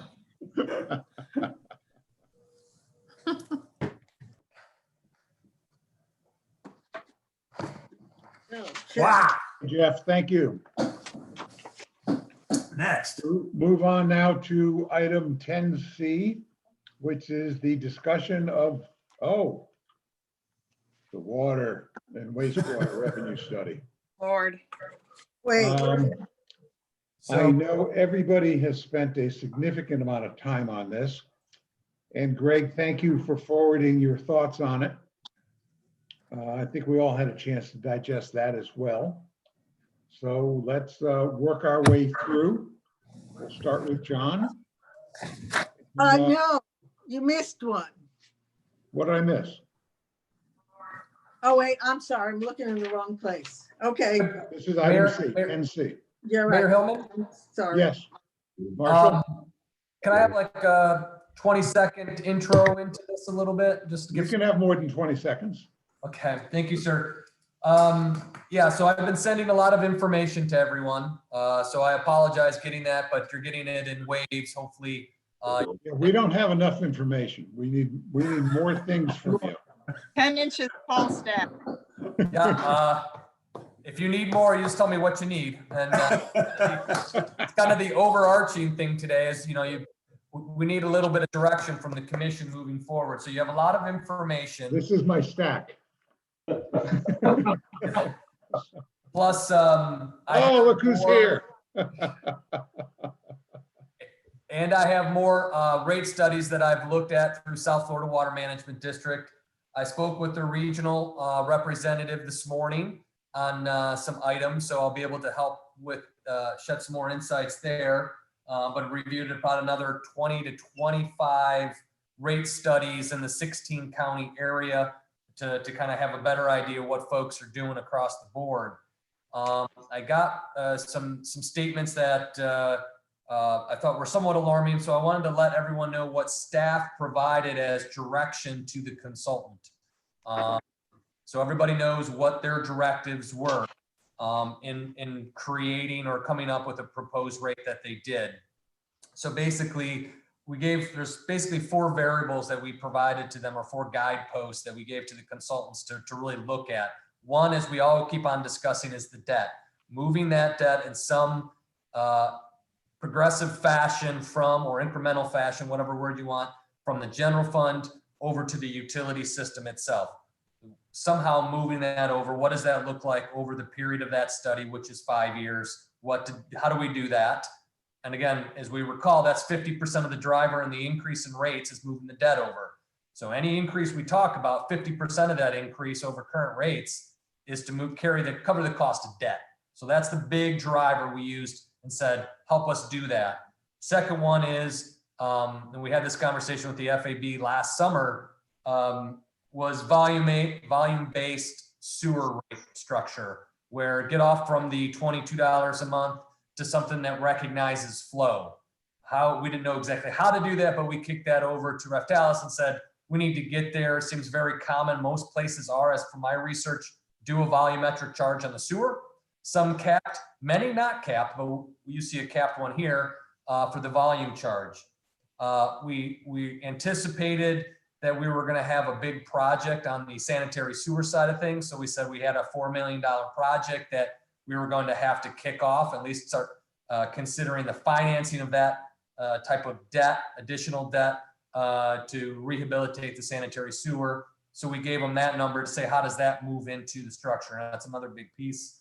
And then how do we cover our year-over-year capital expenses while building a comfortable reserve, not an inappropriate, but one that would be able to handle capital year to year on a cash basis versus constantly going to debt. And those were the 4 guideposts that Matt and I delivered to Robert and Mark and said, that's what we need to recognize in the next 5-year period, along with the other items that Robert laid out in his presentation: inflation, cost of doing business, and moving those things along as just your natural escalation and costs over time. But those were the 4 pieces we said, this is what the community and the commission and the FAB have kind of said, we want to see this. So those were the parameters we provided them to kick off of their proposed structure, which you see before you today. Again, to give those that may be watching now, we've done the presentation twice. We've gotten a lot of data, additional information, other examples of way things are done or could do. We've started the conversation a little bit on the backdrop of how water conservation folds into a structure a little bit, what that looks like. And that brings us to today. And again, what we hope out of this conversation today, at least I'll jump out there myself and say, the hope I get is some more specific direction as to what the commission wants or how we want to move forward with that. So one, I can ensure the consultant is working on that and providing it to you, but I don't want to chase a ghost, if you will. And we're constantly looking over here and there. We need a little bit more specific direction if the proposed rate structure isn't something the commission is comfortable with or wants to see tweaks in. If you could give us that specific direction, I think it would be very helpful moving forward in this conversation, which again, is struck a nerve, if you will, a little bit with community, or a community interest is growing. That's a better term. I apologize for the first. Community interest is growing, and I want to be able to, one, help you address those calls as they come into you, but also to guide the consultant and operation as to where we're headed.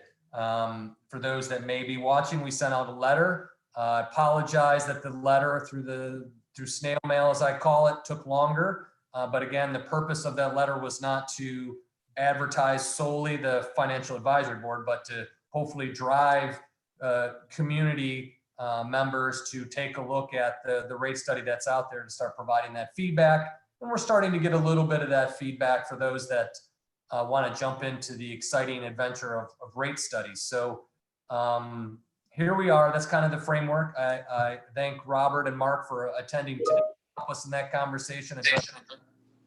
But we're here to help. Matt's also, I sent this to you probably about an hour ago. Matt can, when you all want to see it. The one part of the conversation we haven't had in the 2 presentation is when we move that debt, it reduces your debt millages on your property tax. So in effect, it's lowering your property tax a bit. It's not going to be directly proportional to the increase, but it does have an effect on your property taxes. Matt put together a relatively good little piece of information to let people take a look into that. So that should be considered and balanced with the increase as the offset to your property taxes. So again, it won't be directly proportional. We haven't really talked about that, and it might warrant a little bit of discussion as we move forward. Okay, thank you.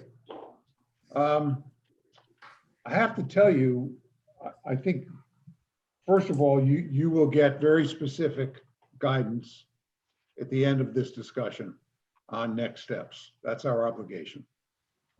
Number 1. 2, I don't sense that there is a great deal of community interest growing at all. I checked the website half an hour before this meeting, and there were 23 viewings of the Financial Advisory Board meeting. And I think 3 of those were from me, because I checked a couple of more times to pull some numbers off. Now, I'm not sure if the viewings that register are unique or not. So if they are unique, then there were 22 other viewings of it besides me. So I don't see a whole lot of interest. Also, I'm the president here of our development where there are 578 units. There is no discussion here at all at Boca Highlands about the water study or water rates going up, down, or any place. 0. I've gotten no feedback at all. Nothing. Now, we represent almost 15% of the town. So there is not a whole lot of interest here, period. So if you're getting any, my sense is it's probably from single-family homeowners.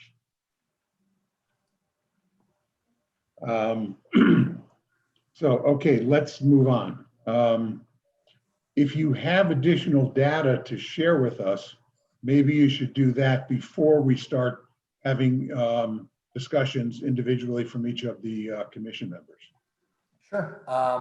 Teresa will bring up the material that was created by Matt, and Matt will walk you through the millage so you can kind of see what we're talking about. Well, as soon as I see that pop up. All right, Matt, this is you, buddy. Brings you up.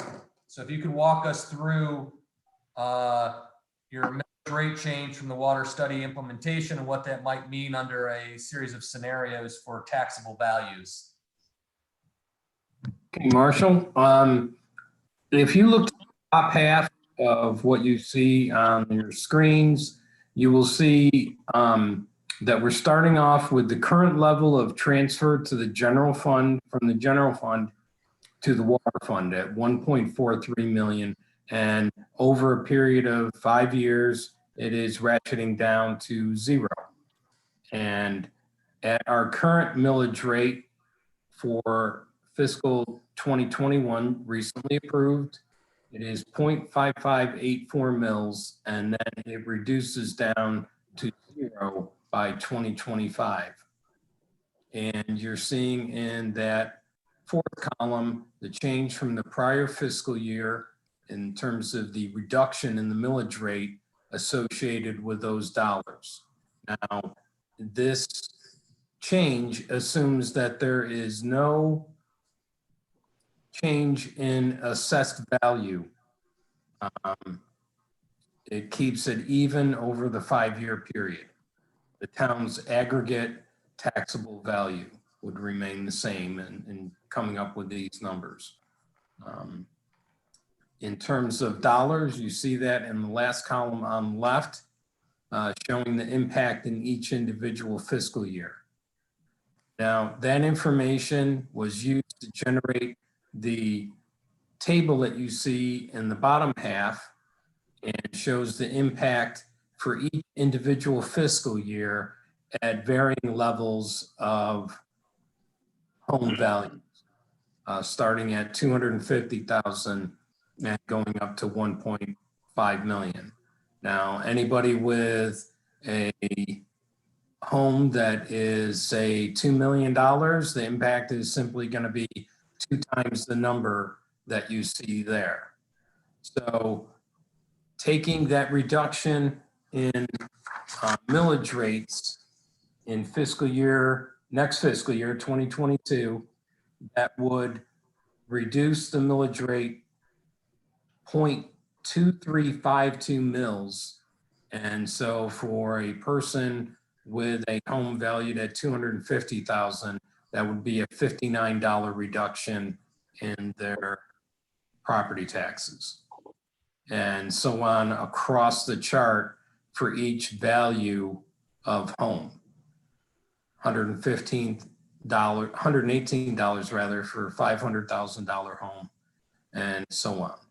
So the number you see in sort of the left in purple is the cumulative effect, because it goes down each year. So for a house at $250,000, it goes down $59 in year fiscal 2022, and then $84 in 2023, $120 in 2024, and $140 in 2025, for a total gross savings over the 5-year period of $284.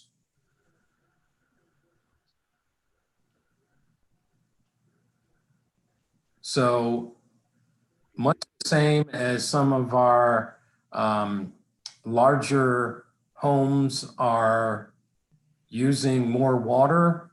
They are also obviously have a higher taxable assessed value and are going to see a greater reduction in the property taxes that they pay.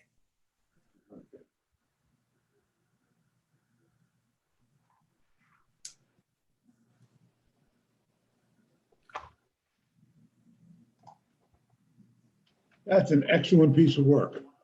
Thank you. Yeah, absolutely.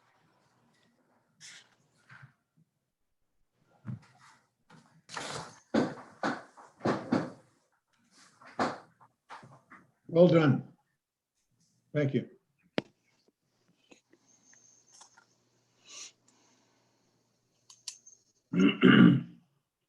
Anything else to share with us? That's the latest and greatest, and we're here to facilitate the conversation and answer any questions you have as you move forward with developing your guidance on the rate structure. Okay. I guess we're moving on and start with John.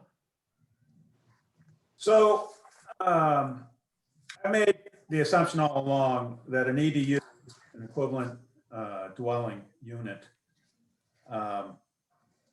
is a unit in a condo is the same as 100 units in a condo, where they have 100 different units in a condo means it's 100 EDUs, which equates to a single family home is 1 EDU.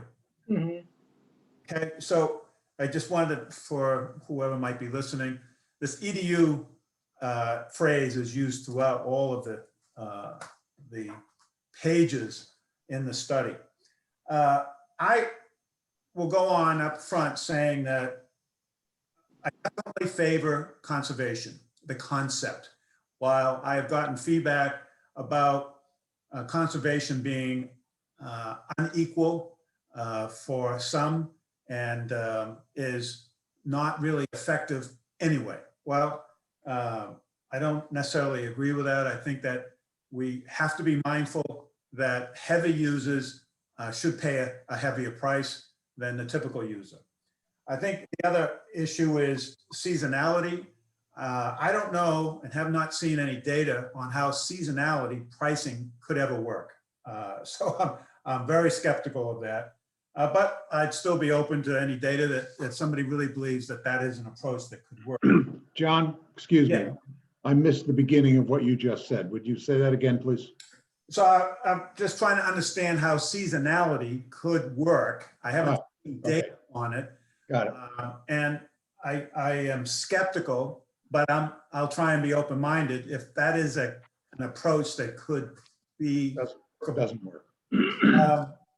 The other thing is, I really believe that we have to keep the rate structure simple, however we go forward.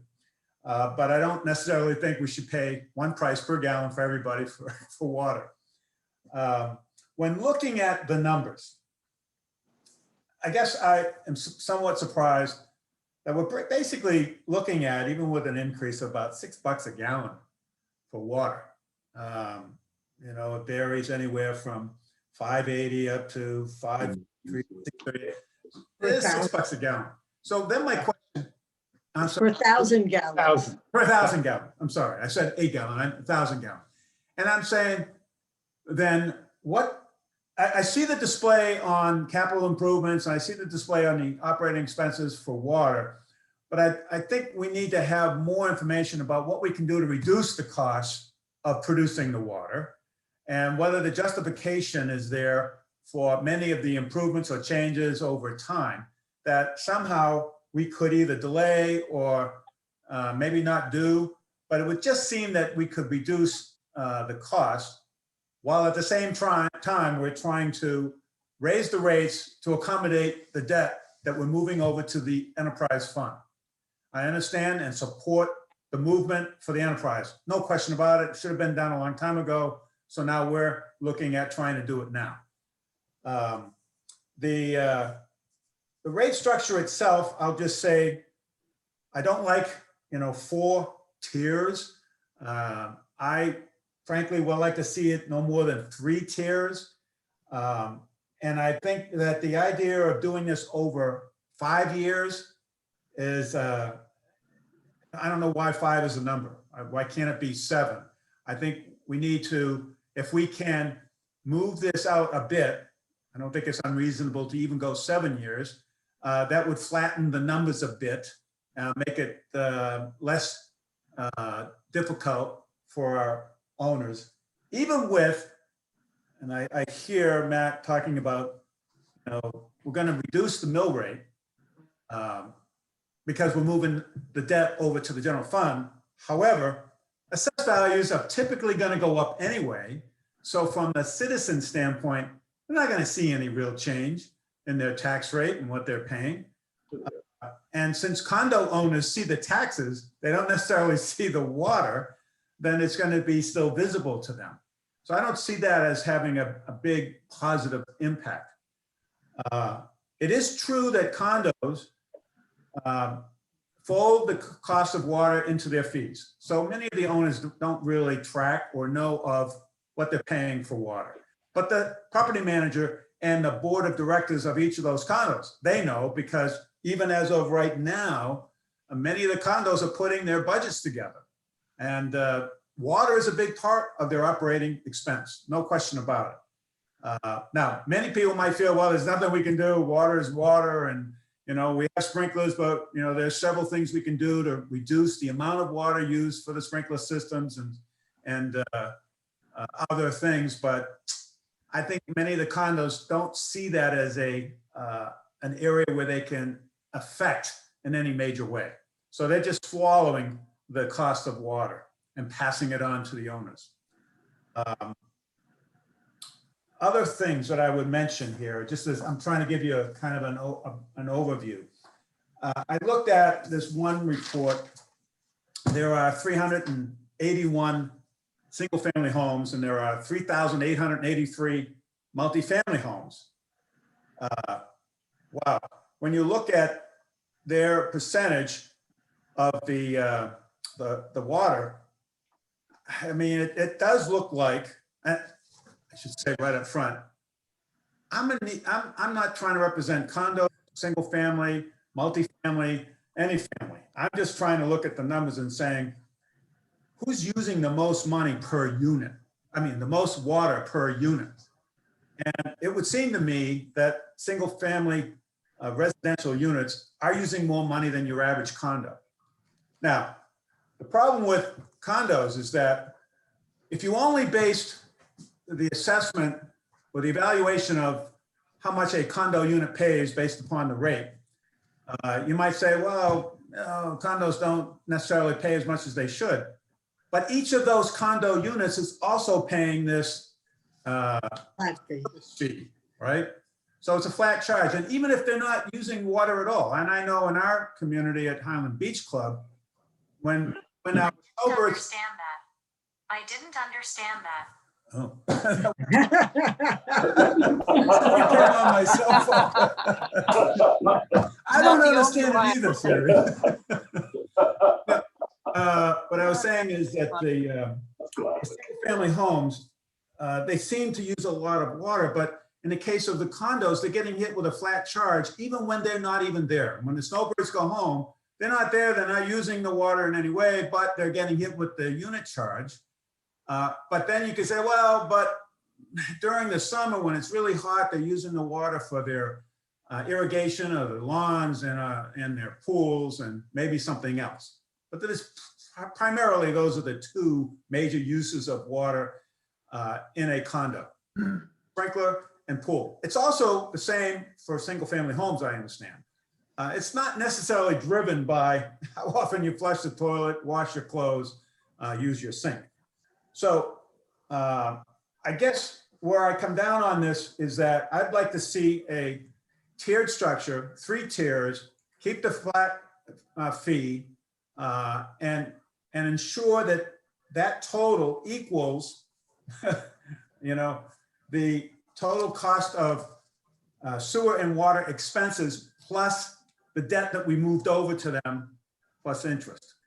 I don't necessarily see that yet. Maybe I'm not, I've tried to look at all the numbers and whatnot. I'd like to see that final comparison. Okay, I just blasted a lot of stuff. I hope I didn't lose anybody, and I hope it was somewhat comprehensible. Okay, thank you, John. It was comprehensible. We got it, I think.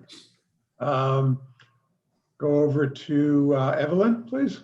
Okay, start off with 2 points of what John said. I agree with him that a seasonal rate structure makes very little sense and it just adds a complication. As far as delaying or not doing the capital expenditures that need to be done, we have no backup system for our water. If it goes down, we're in big trouble. So I don't think we should delay or put off doing things. I think if our people say it needs to be done, it needs to be done. They haven't been frivolous in the past. We can keep an eye on them so they're not frivolous now. And we got to keep it in top-notch shape. That's what. Okay, now I apologize for how long this is going to be. All right. Any system we decide to put into effect is going to have innate inequalities. No matter what it is we do, someone's not going to be happy. We shouldn't overanalyze it. We shouldn't make it complicated. If no one is happy, then the system works. As far as rate structure itself and tiered, my analogy is to the IRS system.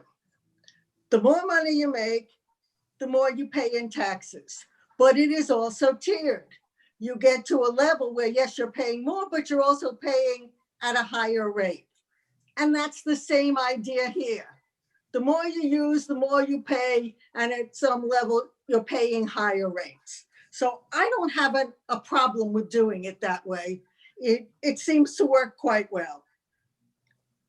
I believe that we should use a flat rate Oh, I just do want to make another point. As far as all of the flat, if you had a flat rate on the IRS system and you have a 10% flat rate and someone makes $20,000, they're paying $2,000 in taxes. Someone makes $200,000, they're paying $20,000 in taxes. Well, that $2,000 affects the guy making 20 a lot more than the $20,000 affects the guy making 180. So we need to keep those numbers into account. But we do need to have, in my opinion, a flat rate, because we need to have some basis to know that we have certain expenses covered. How much we decide we need to cover with those flat rates, we can talk about, but there definitely needs to be some portion of a flat rate. I don't believe in having a budget that shows that I'm going to have a deficit at the end. I don't like planned deficits, which is what we have been doing. All right, and then when you started, I'm going to bounce all over here.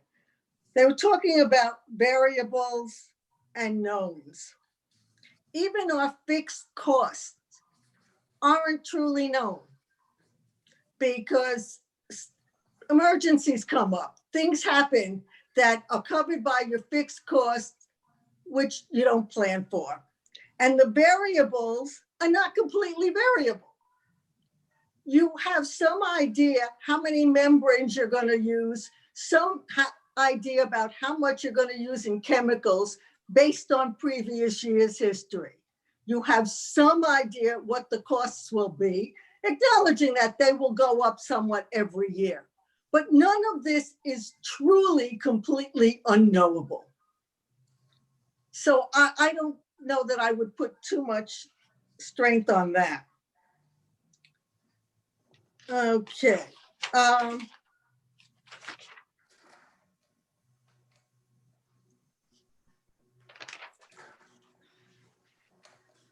Per capita, I'm not sure if they meant per dwelling unit or per person, but you can't figure number of people into any of this. That's just unworkable. It has to be dwelling units. And as far as classifying is concerned, I think 1 meter equals 1 building. With multifamily, it's 1 meter into the building. With single family, it's 1 meter into the building. If we want to create another class for townhouses with meters or duplexes, we can discuss that and see how that would fit in. I'm not sure it really makes a lot of difference. Also, I don't think that we should do anything based on the size, because I don't think that's relevant. To me, you pay for what you use. And you also can't count on, if you try using square footage of individual units, just because it's a bigger unit doesn't mean there are more people there and that's going to use more water. So to me, that's a non-starter. Okay, and when we really start talking about lot size, we're really only talking about single family homes, because you can't figure out lot size for condos. That never enters into the equation. And I agree with John, don't complicate things. It's got to be kept simple. All right. As a waste water versus regular water, we know that the gallons of waste that we pay for to Delray does not equal the gallons that we produce of raw water. I believe the waste is roughly 60%, if I remember correctly. Therefore, I think some proportion of the water usage should be used as the waste usage. except if people put in irrigation meters, then you know that's not going into waste and that gets deducted. I would recommend people putting in meters that say how wet your ground is, and then maybe it doesn't automatically water if the ground is wet. You certainly don't want to water when there's a storm going on. So there are ways to figure out how much you're using, even if not 100%, nothing is ever 100%. Conservation. All right, we need to do better on conservation. We come in right near the bottom on our conservation efforts, and that's not acceptable to me. I don't think education is going to work unless you live in a commune where everyone has to follow the same rules. People will give lip service to saying, yes, they want conservation, and then they're not going to really do anything. You know, they may monitor for a week or two, and then it's going to go back to status quo. So the only way I can see that we can encourage conservation is encourage less water by raising costs. If you hit people in their pocketbook, they aren't going to want to do it. Economy of production. I think that's misleading here. Even if people say that the more you produce, the less it costs per gallon, I think that's an irrelevant number to think about. You don't really think about, you don't compare it with what it costs you. If you do that in business, you're going to fail. You can't just count on what it costs you. In addition, there is no real economy when you produce more, because the more you produce, the more you should put on the system. So the faster things are going to wear out. So in the long run, it's not economy. You're using up things that expensive things that have to be replaced. And even if it did work out that way, the idea here is for conservation. It doesn't matter if it costs less to produce it. That's not the idea. We're looking to promote conservation, not give somebody a break because it costs us 10 cents less per 1,000 gallons of production. I think we need to get our structure in place before we even start talking about dollar numbers. We need to decide how it is we want to go about doing this. And that's all I have for the moment. And I'm sorry that it was disjointed. That's all you got? Wait, if other people say things I don't like, I'll have more. Okay. All right. Well, you certainly did your homework. Thank you, Evelyn. Let's move on to Peggy before we start discussing this stuff. Peggy, it's all yours. Yes, sir. Thank you, sweetie. I agree with a lot of what John said and Evelyn said. I had a couple questions.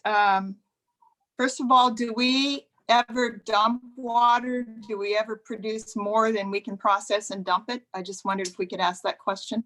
A lot of plants do that. No, we don't. We have a little bit of some byproduct of the treatment process that we have a deep well injection for which we inject back into the ground when we get done doing some of the cleaning of the water. If we have to empty a storage tank, then we would disperse all of the water, and then occasionally we do some hydrant flushing. That, of course, it kind of expends some finished water. But other than that, we don't do a lot. I have a process that requires a lot of dumping of water. The reverse osmosis is pretty precise on what you produce. It's energy intensive to do it. Okay, I understand. Thank you. I did want to share some comments. I asked Marshall for a few answers today because residents have been very engaged, and I think that's because maybe in our community, they're out walking more. I don't know. But some people thought we obtain our water from the intercoastal. Others say, well, don't we get it from the ocean? So I wanted to clarify, it is from the Floridan aquifer, which I understand we pump from between 1,400 and 1,900 feet down. Is that right? Now, I just want to share a little bit of background if I could. Apparently they drilled that well back in 04 or 05. It was put in, right, Marshall, because we wanted to go down to a very low aquifer, and eventually other communities may have to go drill down to that.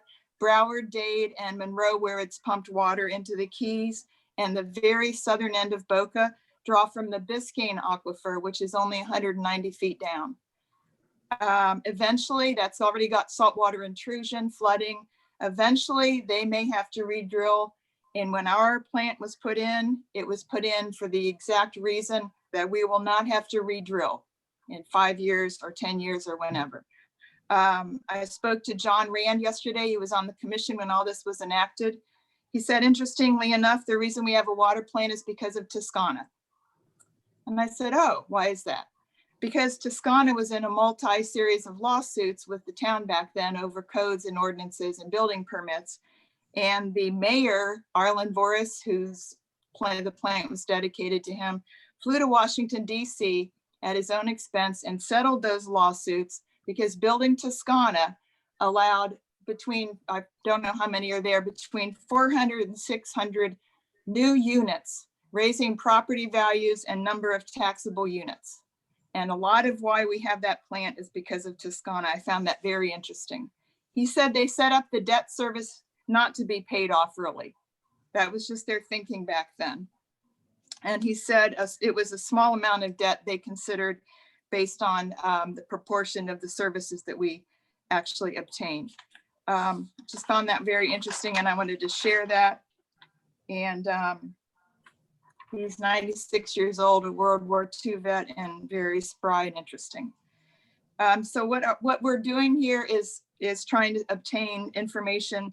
I have 10 inches stack of papers. So what is fair for the town? I think that we are all trying to do what is fair for the town for all types of units. I did look into a few things because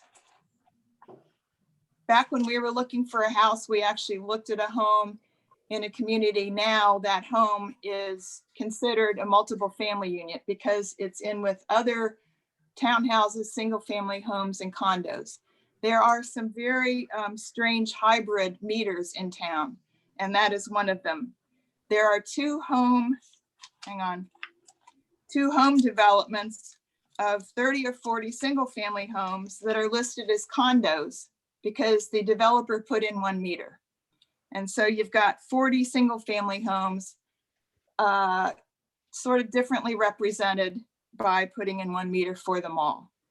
There are some townhouses with 1 meter for 4, 8, 10, 12 units. I'm not sure the exact number. And there are some townhouses with 1 meter per unit. And so we have to sort out what is fair for all of these different variations. Based on that, some single family homes, some townhomes, and even some condos are perhaps not being fairly billed for their water units used. There is one condo in town with, I don't know, 450 units possibly. And they're in the lowest tier, even though they used here we go, 5,161,000 gallons in a billing period. That's a lot. There are some condos in that same billing period who are like 8 units. And they are lumped in with people whose bills are equally divided and they're using far less water. So I think we have to revisit what's a condo, what's a big condo versus a small condo, what's a single family home, what's a single family home when it's rated as a multiple family home, and what's a townhouse listed in multiple family when it's really more like a single family. I am not promoting reductions for single family homes, though I live in one. Greg Bobby, the vice mayor, sent out a very interesting set of his values earlier today. And even though some people think he and I are like Carl Malone and his feeding partner, John Stockton, and the NBA, we are not a tag team just because we're both in single family homes. I think some condos are being unfairly lumped in with some big condos, and that really has to be evaluated. And I think we all want to do the right thing by everyone. What that is, I still don't know. Wastewater, actually, we should be referring to this as the Delray Boynton Beach wastewater plant because it is twinned with both municipalities. You mean, I don't know if you know, but last weekend, for example, we've had so much rain and so much perhaps excessive watering of lawns by persons not turning off their sprinklers as I did a month ago, that Delray Beach actually discharged through its outfall pipe a very large amount of water, though somewhat treated. It was discharged into the ocean. A boater friend of mine was out there and viewed it. In one of my fellow commissioners' comments, they suggested using the funds from the water property that we sold a few years back in Boca Raton. That would be a terrific method of perhaps paying down the debt. I'd like to talk about the environmental aspect. Yes, we need an education program. Even if it doesn't work, we tried. A single family home bill, as I have mine here, comes with no information. There's no tier structure. It's just a bill. There's no real explanation for how you could conserve, how you could drop down a tier, turn off your sprinklers in the summer when we have so much rain, they're dumping into the ocean, and the fall, we're into fall now. So yes, we should have an education system.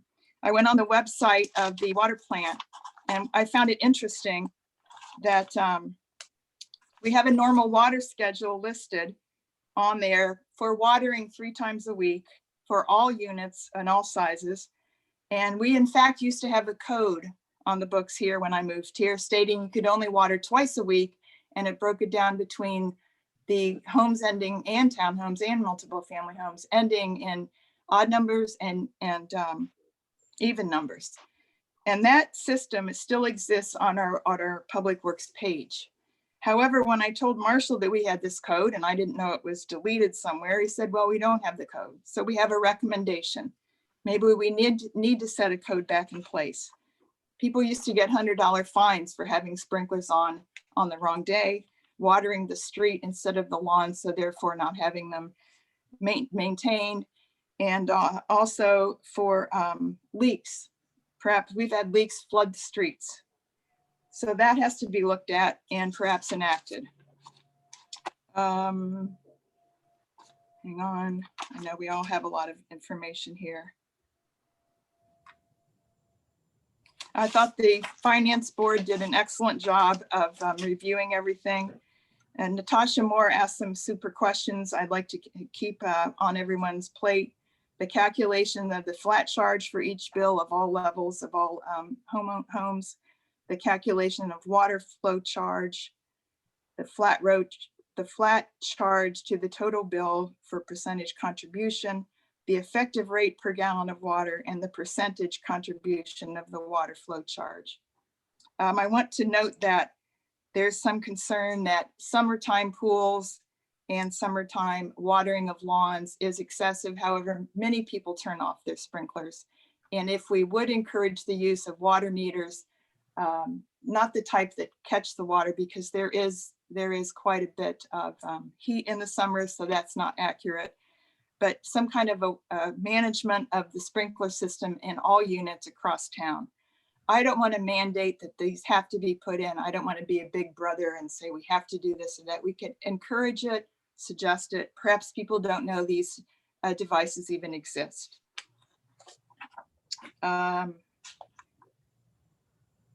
I don't think we're saving water with this current rate structure. And we're just not. We have 10% of all the homes in this conserves tier and 90% not in there. And I'm sure some people in that 90%, including single family homes who are listed as condos, could be restructured so that we do save money. I'd like to just ask Marshall a question because Evelyn made the statement, we don't have a backup plan if the water plant goes down, but I thought we did have a backup plan. If you could just address that so that people don't get concerned if our plant fails or temporarily. Marshall?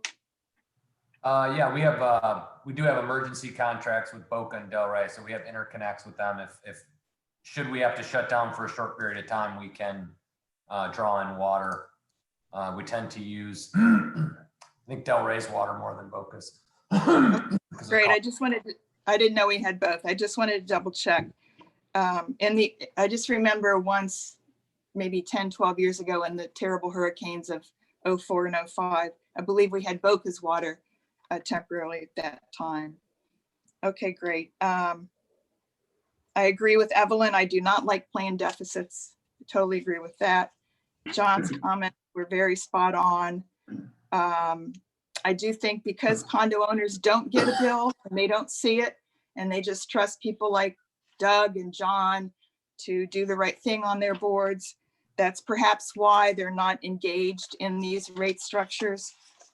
So that's about it for me. I do feel that we have a lot of work to do. I'm not an authority. I don't think any of us are in these public works, but I think with our 5 heads, Marshall and his staff, we can come up with some excellent answers.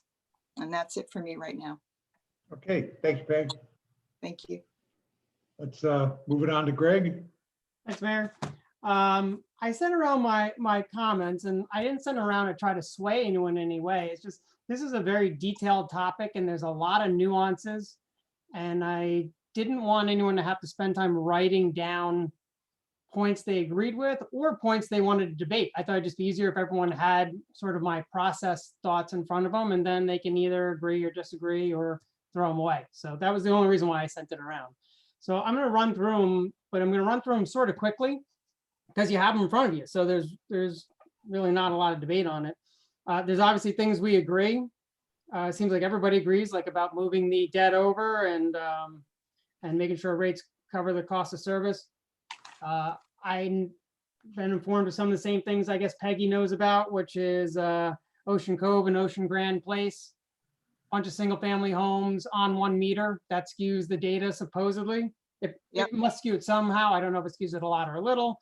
There's a few 4-plex units that are on individual meters. There's other 4-plex units that are on multi-meters. Yeah. Again, we're making decisions on data that we know is not correct. So I would think at least we want to go through the data and clean it up or pull those things out before we start making decisions. My gut keeps telling me there's something going on and someone's disadvantaged. And I can't figure it out yet who. Small condos versus large condos. Yep. It's just an intuition I have based on the data. I haven't been able to prove anything yet, but it's just something that's kind of bothering me, if you will.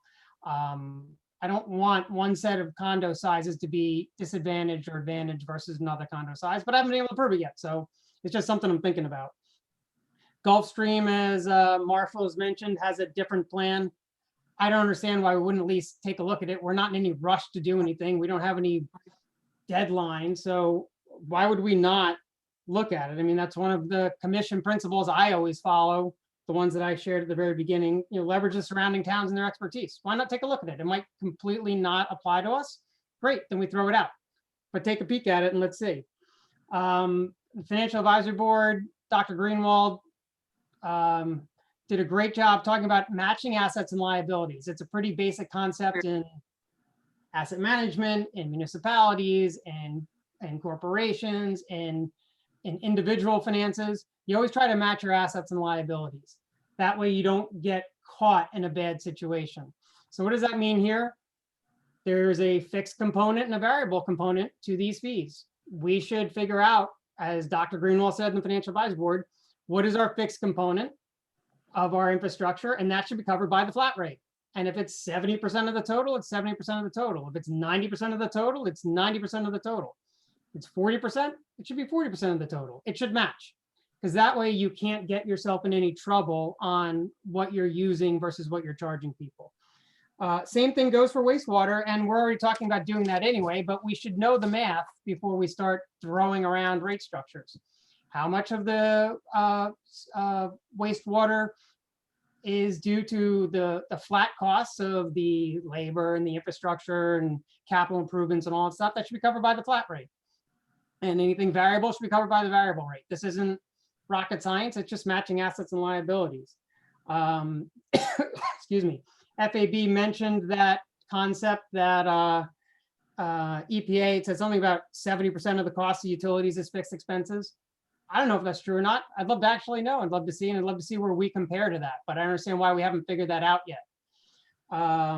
Should we reallocate any money from the water property we sold to Boca? Great point that the Financial Advisory Board brought up.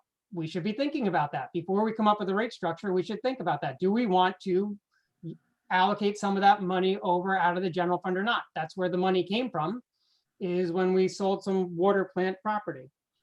The lower millage rate, which I put in there, thank you, Matt, for sharing that today. That's certainly a good start. Take a look at it. If you look at the South Florida Water Management District utility rate study from 2019, it sure looks like we're just trying to solve for the items we want to address and not solve for the items that they mentioned. Are we really encouraging conservation when 90% of the residents fall in the first year? Nope.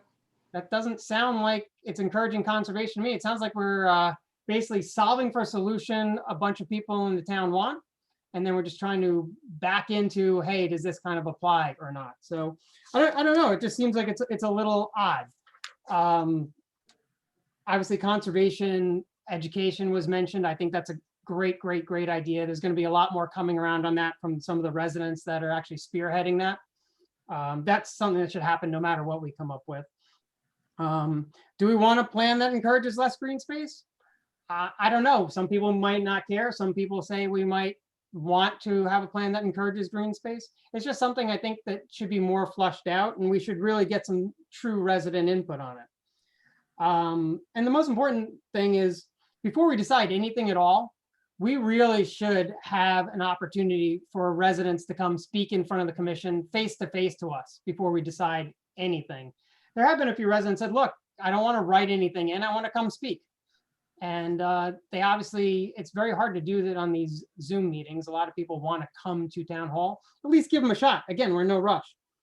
So my little checklist for what should we do? Like, what are the next steps that I would give Marshall if it was, just my opinion? I'd say circulate Gulfstream. Let's look at it and let's see what their plan looks like. Let's determine the fixed versus the variable costs. What are they? We should know that before we're deciding any rate plan at all. Yep. Let's circulate some clean data for 2018, 2019, 2020. Pull out the 2 communities that have a bunch of single family homes on 1 meter. Pull out the 4 plexes that are on 1 meter versus the other 4 plexes that are on multiple meters. It's just skewing the data. Pull it out. This isn't that hard. We have all the data. So I would circulate clean data and make decisions on clean data. It might be majorly different. It might be only minorly different, but you don't decide something as big as this without actually doing that first. I think we should talk to South Florida Water Management District and figure out how much credibility would we get if we actually created a water conservation program. We're supposed to have one anyway in one of our ordinances, and I don't think it's really enforced. There are some residents getting involved with some of these smart sprinkler companies and things like that that don't allow the sprinklers to water if the ground is really saturated. I think that's a great idea. I didn't even know about anything like that until, I don't know, 2 months ago or so. There are certain residents that are actually going to take the lead on getting mailers sent around to all of the other residents, not just some, not just the single family homes. Educate everybody on that. If we do something like that and we get some residents, or we financially encourage residents to do things that are actively conservative or conservation, like changing out some of their sprinklers, maybe that counts towards us getting some more, I don't know, kudos from them, and we don't have to, we can still have a tiered system, but we don't have to have a tiered system that is 90% for the first tier and 10% for the second tier. Maybe we can fool with the tiers a little bit or make them not huge jumps from the first or second. Maybe there's something we can do, because the real conservation, if everyone believes it's coming from landscaping, is from landscaping product. It's not even set from people saying, hey, you can only water 3 days a week. Great. There's a lot of us that do only water 3 days a week. There's probably some people who don't, or maybe don't even realize it. You incentivize people to put on better products that do the thinking for them. That'll definitely make sure the conservation happens. And then I very, very much think that we shouldn't be deciding anything at all on wastewater or water rate studies until we actually know how much money we need. We have a $4 million capital improvement in this plan. And I don't know if it's public or not, but from what I'm hearing, it's not a $4 million problem we have. Maybe it's a $1 million problem. Maybe it's a $2 million problem. Supposedly it's not a $4 million problem. So why the hell are we even looking at a plan that has a $4 million capital improvement in it? Doesn't even make sense. Why don't we figure out what the capital improvement is that we really need? And then once we know that, then we can structure a rate plan. Otherwise, we're putting the cart before the horse. And then I think we should definitely have the FAB. We should give them real direction. Right. How much debt should we move over and when? Let's have their input on that. Yeah, we should definitely move the debt over. Should we do it all at once? Should we do it a level amount over 5 years? What should we do? Let's get their opinion on it. Should we move some money from the general fund or not from the water plant selling or the water property selling to Boca? Let's get their opinion on it. It's not just about tiers and rates. It's about what are our assets and what are our liabilities, and let's match them up. So those are my opinions. Yep, that's great. Thank you, Greg. And thank you for sending that out in advance as well. Yeah, it's a little forward. I recognize. I apologize for that. I just didn't want people to have to sit around and write notes. Right. I did anyway. Good. I have a few things I'd like to review.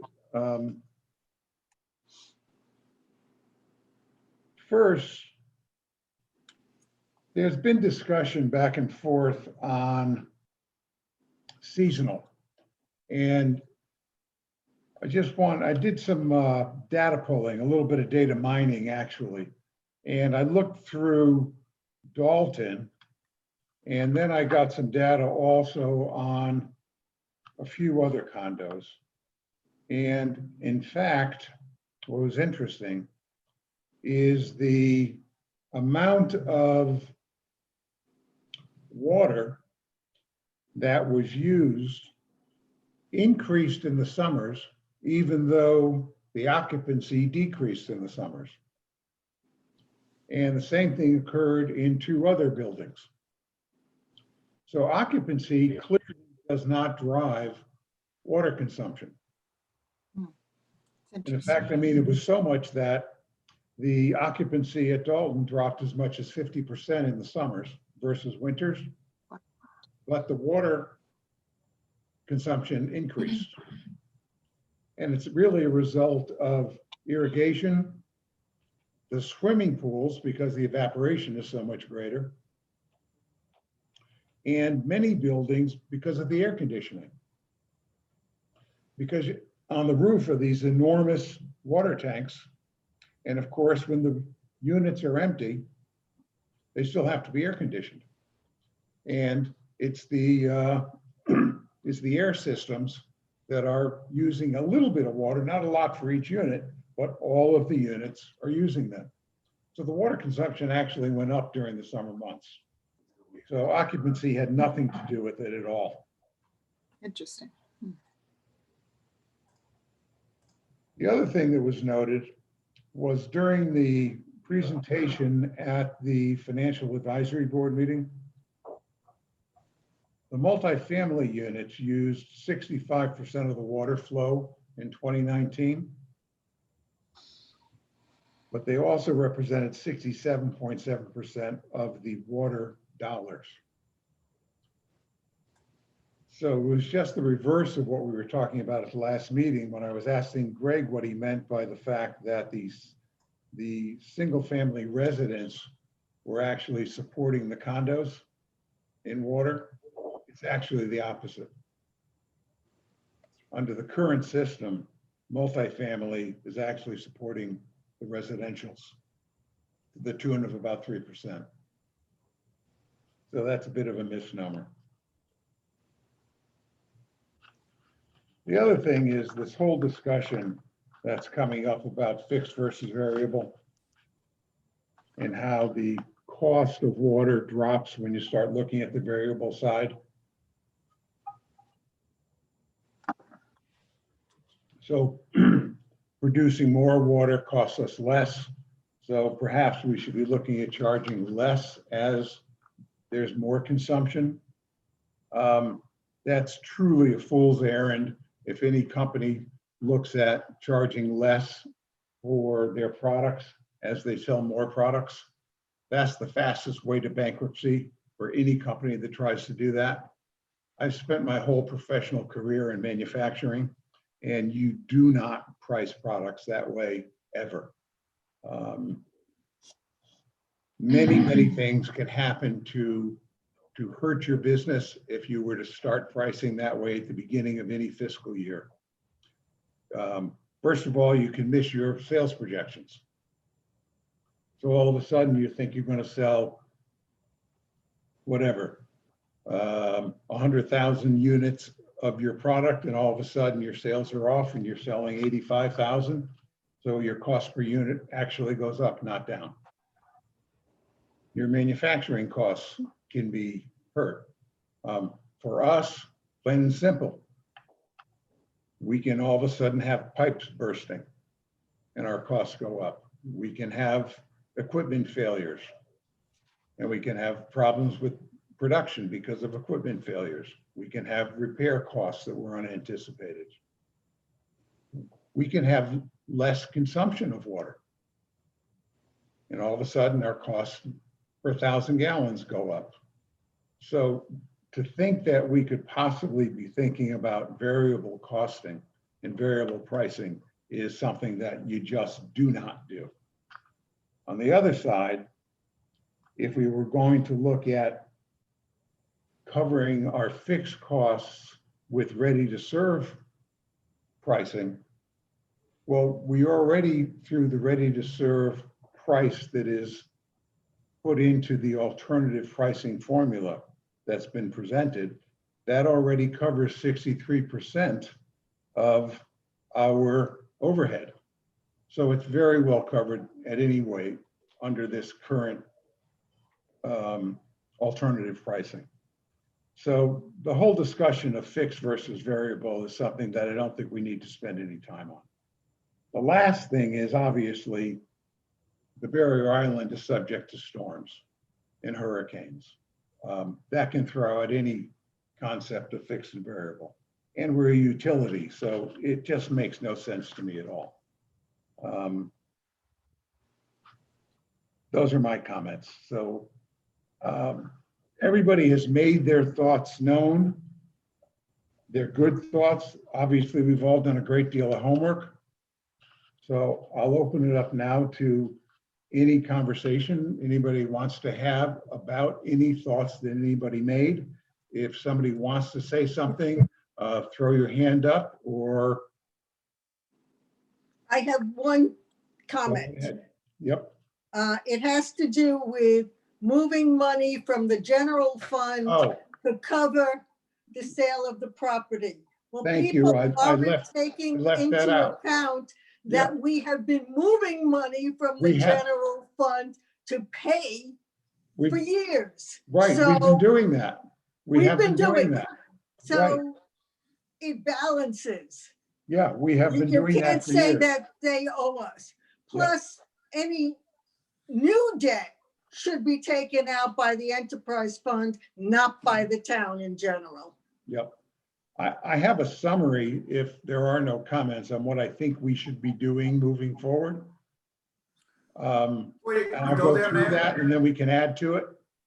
First, I think we need to look at, and I think some of it's already been done. We need to take a look at some of the other towns, specifically Gulfstream, as has been suggested by Greg.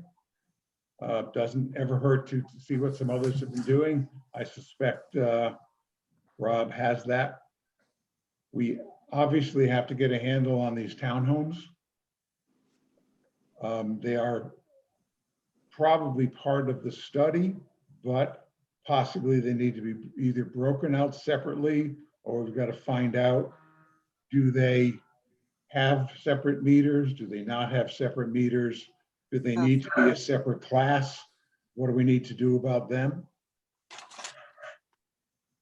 What is the cost of the pipe repair?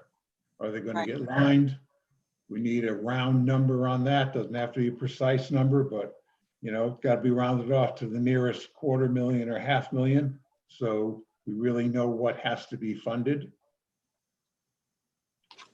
Yes or no on moving the reserves from over in terms of the Boca property sale.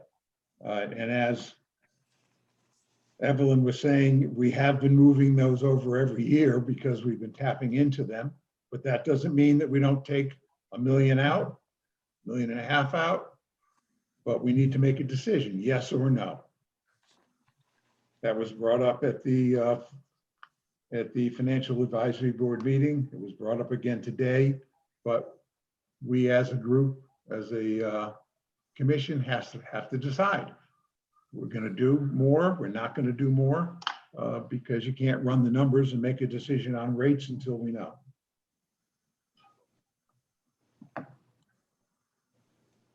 I do believe that we should spread out the increases and not front load the first year.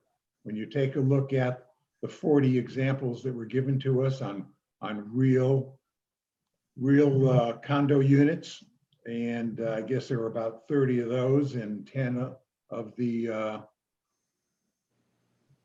residential units. Some of them actually hit a little over 40% increases in the first year, and I believe that's too high. So I think, though, we should be looking at spreading it out over a 5-year period, or the 5-year period. I also concur with John that I don't think 5 years is a magic 5 years. I think we should look at possibly 6 years. If 6 doesn't work, we could also look at 7, but I think 6 probably would work. So it could be, instead of 20 over 5, maybe we can spread it to 6. It would be more palatable, and we would still reach our goal.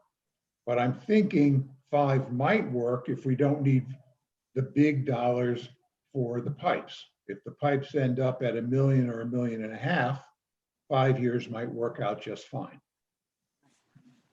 And obviously, if we decide to take some of the Boca money from the reserves,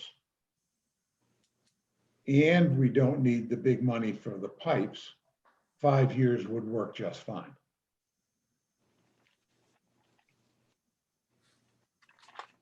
I think the point that Greg made on Ocean Cove and Ocean Grand Place, and there may be a couple of others, those have to be looked at and the data adjusted accordingly. Also, but once we make our final decisions on the rates, we also need an education program, as Peggy was saying, to help educate our residents on conservation.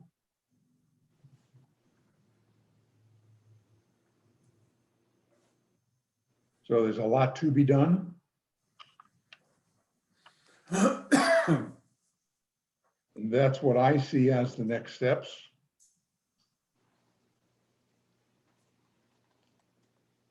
And those complete my notes. Anybody? John, you had your hand up. So in reference to the Vice Mayor's comments about big condos versus small, I also looked at Highland Beach Club, 200 units. it would seem to me, and you're right, we need maybe data, but seems logical to me that the bigger condos with 300-400 units have, more people typically, and therefore they might have more than one pool. But, that's based upon the amount of units they have. So I'm not seeing where there's a big deal yet, without data, that there's a difference really between big, small, or medium-sized condos. Okay, why don't we add that to the list to analyze that? We'll take a look at That big would be versus helpful. small condos. That would be helpful. Number two, in one of the charts that was sent out by the town manager, it says statistical information by customer class. And then it shows we have 381 single-family units. That represents 8.7% of the total number of EDUs, 4,388. But when you look at the average use, it's 31% of the water flow is for single family. Now at 8.7%, having 31% of the water flow, and in fact, even 12% of sewage, then that's a kind of a lopsided number. So that kind of supports what you're saying, Mayor, that, condos are probably not using nearly as much on a per unit basis as single family homes. The other thing is this chart that was also sent out for a total finished water, and it shows it by year, by month, from 2012 to 2019, and then estimated for 2020. What's amazing about this is that the highest usage for Highland Beach was in the year 2015. And since then, it has trended at least 10% lower every year since 2015. Now, what happened? I have no idea. 2015 in the year 2013 and 14. Peggy's got an answer for you. Okay. What do you got, Peg? Hi. Yes, sir. In 2015, the town instigated putting the side street water mains, replacing all of them, 6 side streets. And I'm thinking that might have factored in. By replacing the pipes that increased use? I'm thinking it could have. That's what occurred that year. The town put that off for 10 years, in which time the cost of it tripled from 1 million to 3 million. And it was installed in 2015. We had water shut-offs, leaks, pipes bursting. A pipe burst on my corner, on the northeast corner of Bellito Drive and Intercoastal, thousands of gallons into the sewer.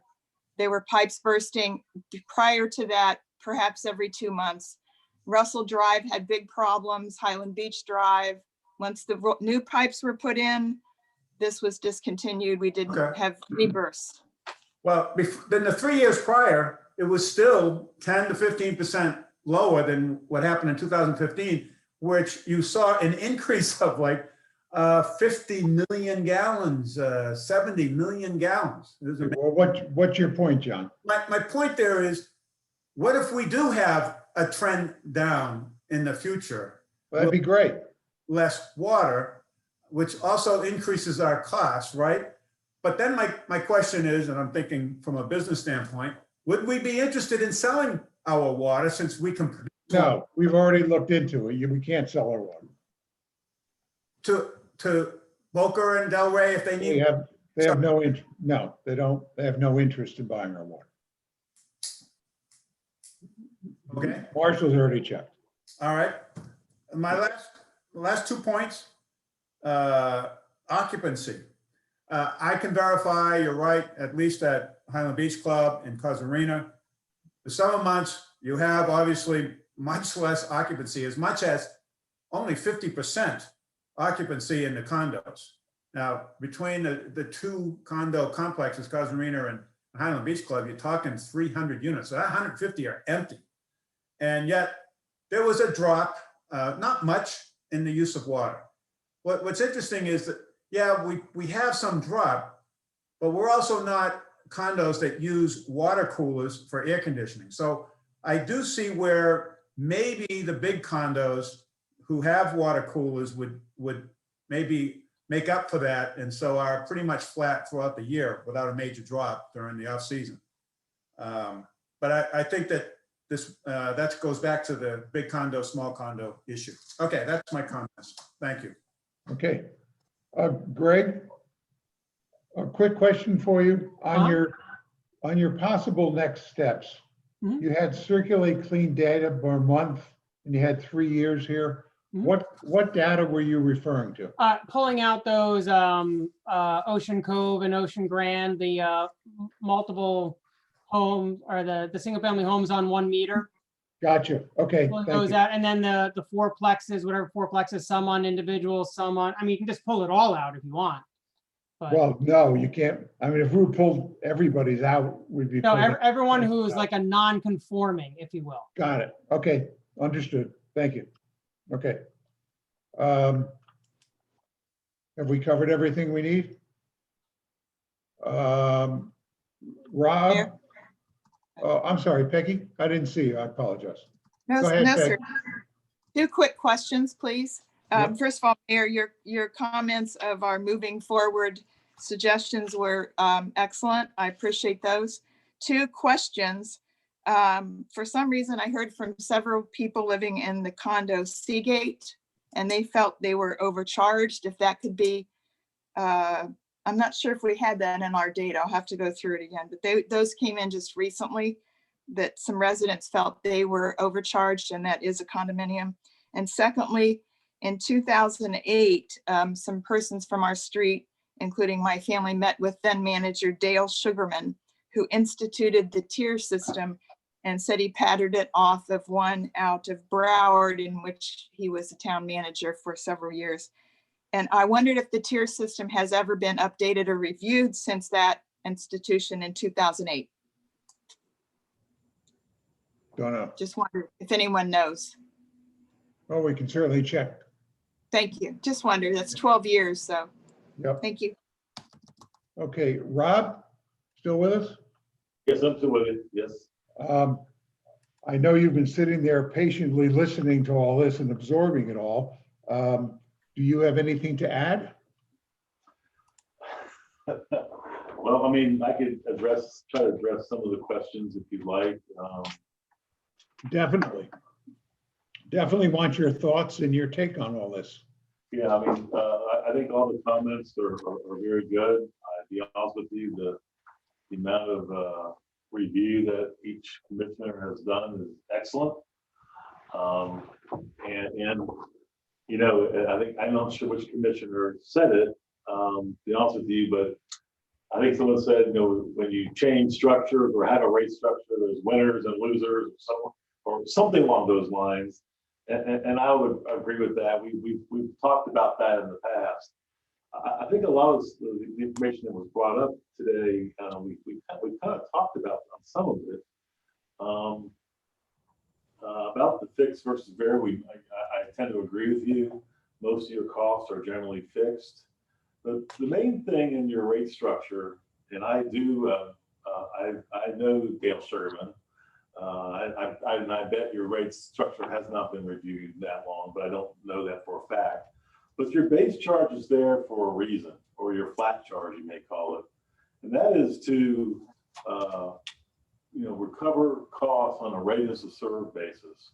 Whether that unit is occupied or not, we've got to maintain the system. We've constructed the system.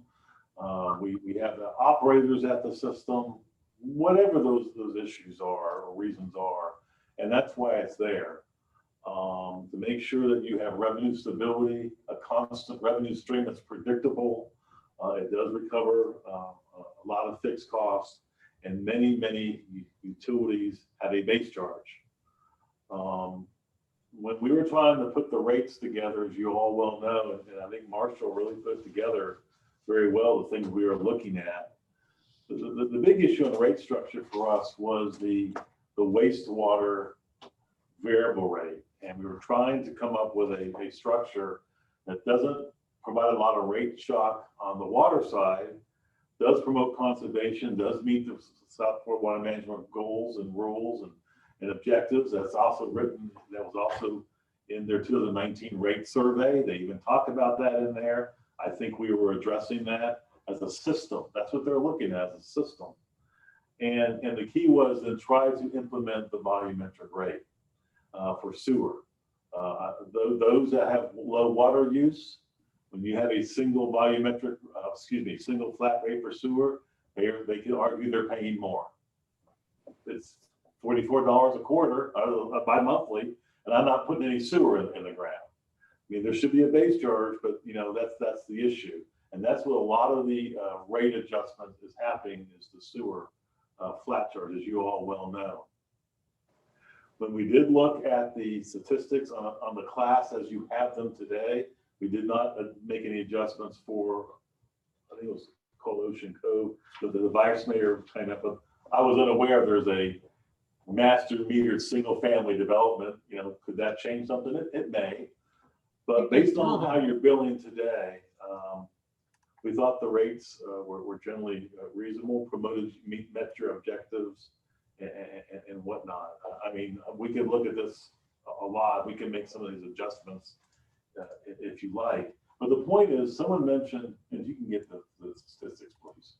The key is the multifamily class on the unit basis. If you think about dwelling units, whether you're 300 or 12, they're all treated the same way.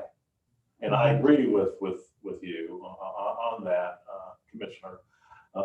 You mentioned that, and I agree with that. And it's just a large bill, but when you divide it by 500 units, 400 units, you look at the flow per unit. Some of these large condos have lower flow per unit than some that are 17 units when you look at relationships. So I caution you on that as you do look at that and think about that.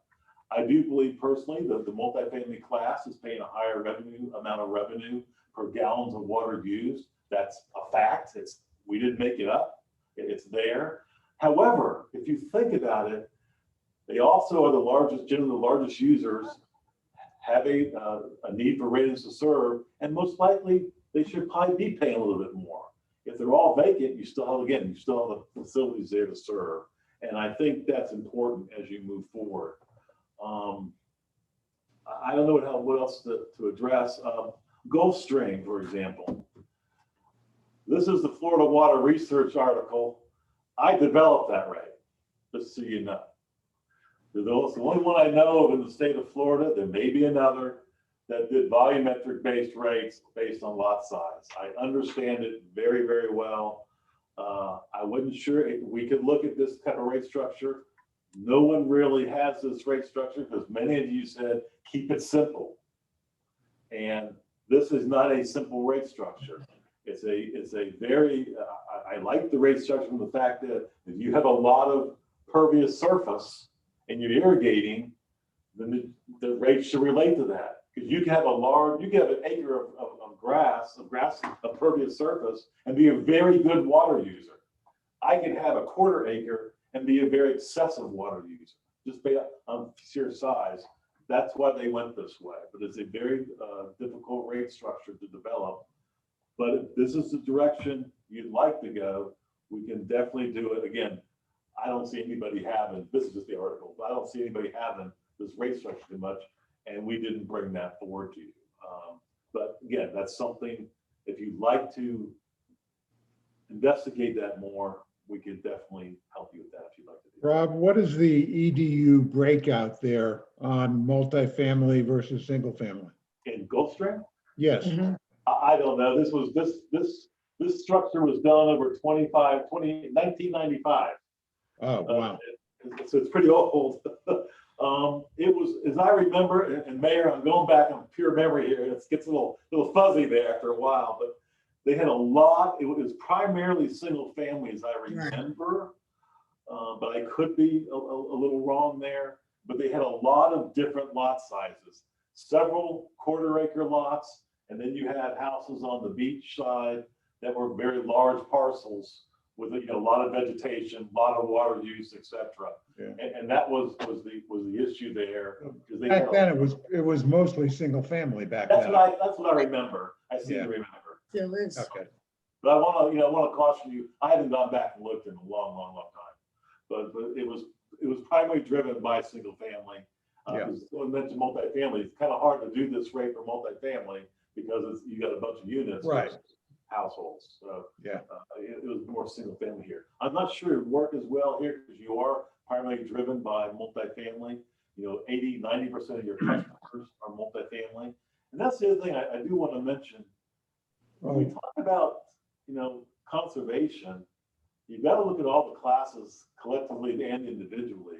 Yes, 85%, 90% of your customers in multifamily don't exceed the first block. That is true. On average, they're using 5,000 gallons. But I will tell you, you have many units many condominiums out there that use 11, 12, 15, 20,000 gallons a unit, and they will fall in the second block. Some of them will fall in the third block. So there is some conservation there. Although they don't get the bill, it is happening. But on the single family side, which is where the water management district is also focused, as you all well know, I think it's around 25 to 30% in the first block. And as much flow is in the last block as well. And that's where the target is, obviously. So as we think about that, I don't disagree that most of your units are in the first block, but they're primarily all in multifamily, just so you're aware. As you think about your structures, I don't disagree with the comment. I'm just trying to put it where, as we're looking at these blocks, to think about what they are and how you want to address that as you move forward. Another thing that hasn't been mentioned too much is, well, you get to kind of have, when you're talking rate structure change, again, we mentioned winners and losers. One thing is, I think the question you need to ask yourself, because I tend to agree with you, I'm not sure who said it, it may be the vice mayor, understand your structure first and then go forward what you want to do. And I tend to agree with that. The question I first ask you is, if you want to do a variable rate sewer charge, then that obviously affects the water side and cost recovery in general, and who is now paying, as you all well know. By way of example, a multifamily unit using 5,000 gallons right now is paying $44 every 2 months. If that went to a flow-based rate and that rate drops, say $28, and he had no flow, he gets a rate decrease and shifts the dollars to larger water users. That affects all cost recovery on a combined system, as you guys well know. And so I think if that's a direction to go, to be honest with you, I thought we had a pretty good rate structure plan. Someone mentioned many utilities do not have a cap on their sewer. That is true. Many do not. For example, Melbourne does not. I believe the Village of Gulf does not have a cap as well. I really felt the cap was important here because you have a lot of irrigation demand, and to charge sewer on irrigation water use, I thought that may be problematic to the town, and that's why we recommended a cap to try to promote the contribution to the sewer system is based on the rates that are being charged, and that was the reason for that. You can definitely remove the cap if you like, but we recommended a cap, and many utilities do that. And generally, the Florida Public Service Commission, most of their utilities generally have a cap as well. But the comment made that it's not universal, it is a correct comment, just so you know. And that's something to think about. We can tell you what both rates are. Again, staying with sewer for 1 second, on the variable rate, the fixed and variable cost, the sewer rate was designed to recover the cost of wastewater treatment from the Delray Boynton plant. We looked at that is billed on a variable basis. I do agree, water use and billed wastewater are two different units of measure. Although water is used to bill for sewer, they are different. I will tell you, with the cap at 20,000 gallons, I think the billed wastewater from the rate side was about 270,000 gallons. And the actual amount of wastewater treated or measured being delivered to the plant was about 252,000. It's roughly about 5 to 10%.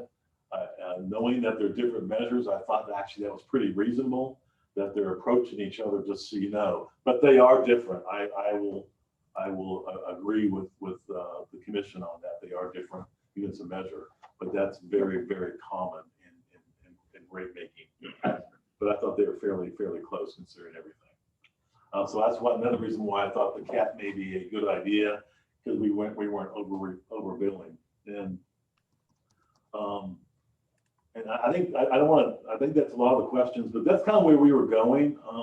But we will look at anything you'd like to look at, or work with staff if you'd like, and try to help you all get to the decision you want to get to. From a fiscal standpoint, extending the debt beyond 5 years, that's a policy decision, I believe. My experience of using 5, I recommended 5, is when I've seen utilities phase in rate structure changes over time, or cost changes over time. They sometimes they do it long. They wish they would have done it faster. Get it over with. I thought 5 years seemed like a very reasonable time frame to get you to where you want to be. It wasn't. It too may long, be too short, but it could be as long as you want it to be. Well, it may be. We still have to get some of our numbers together yet. Yeah, yeah, and I would still recommend. We're using those water connection fees to pay the expansion debt. I would still do that, no matter which direction you go. Use Absolutely. those funds. I would definitely use those funds. That's a reason for them. Use them, get them off your balance sheet. Get those assets off and get rid of that liability with that. Yeah, think for that's sure. a smart move to do. Yep. And I would encourage that.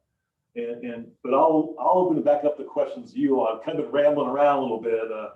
I could talk for a long time if we want, but if there's any other questions from me or clarification, you can ask me or tell me which direction you'd like to go. I think I kind of know, but.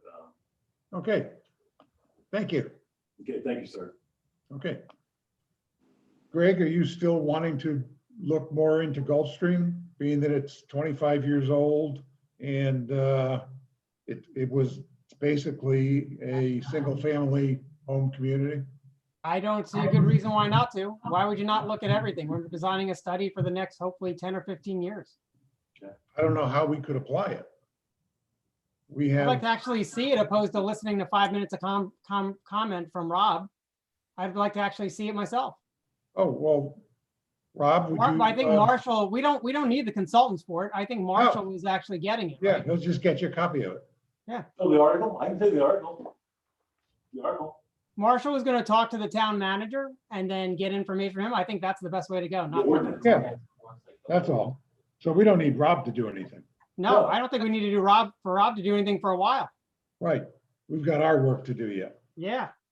But if you like, Vice Mayor, if you like, I could make a copy of the article we wrote and send that to you as well, if you want some additional information. Sure, why not? Circulate Okay. to If everyone. we have something in there that may not be in an ordinance that may be of value to you, and it may not be anything, but it may be some value to you if you have it. More input's better. All right, I'll get to you. Mayor? Yes, ma'am. Yes, I had a quick question for Rob, if that's okay. Yeah, sure.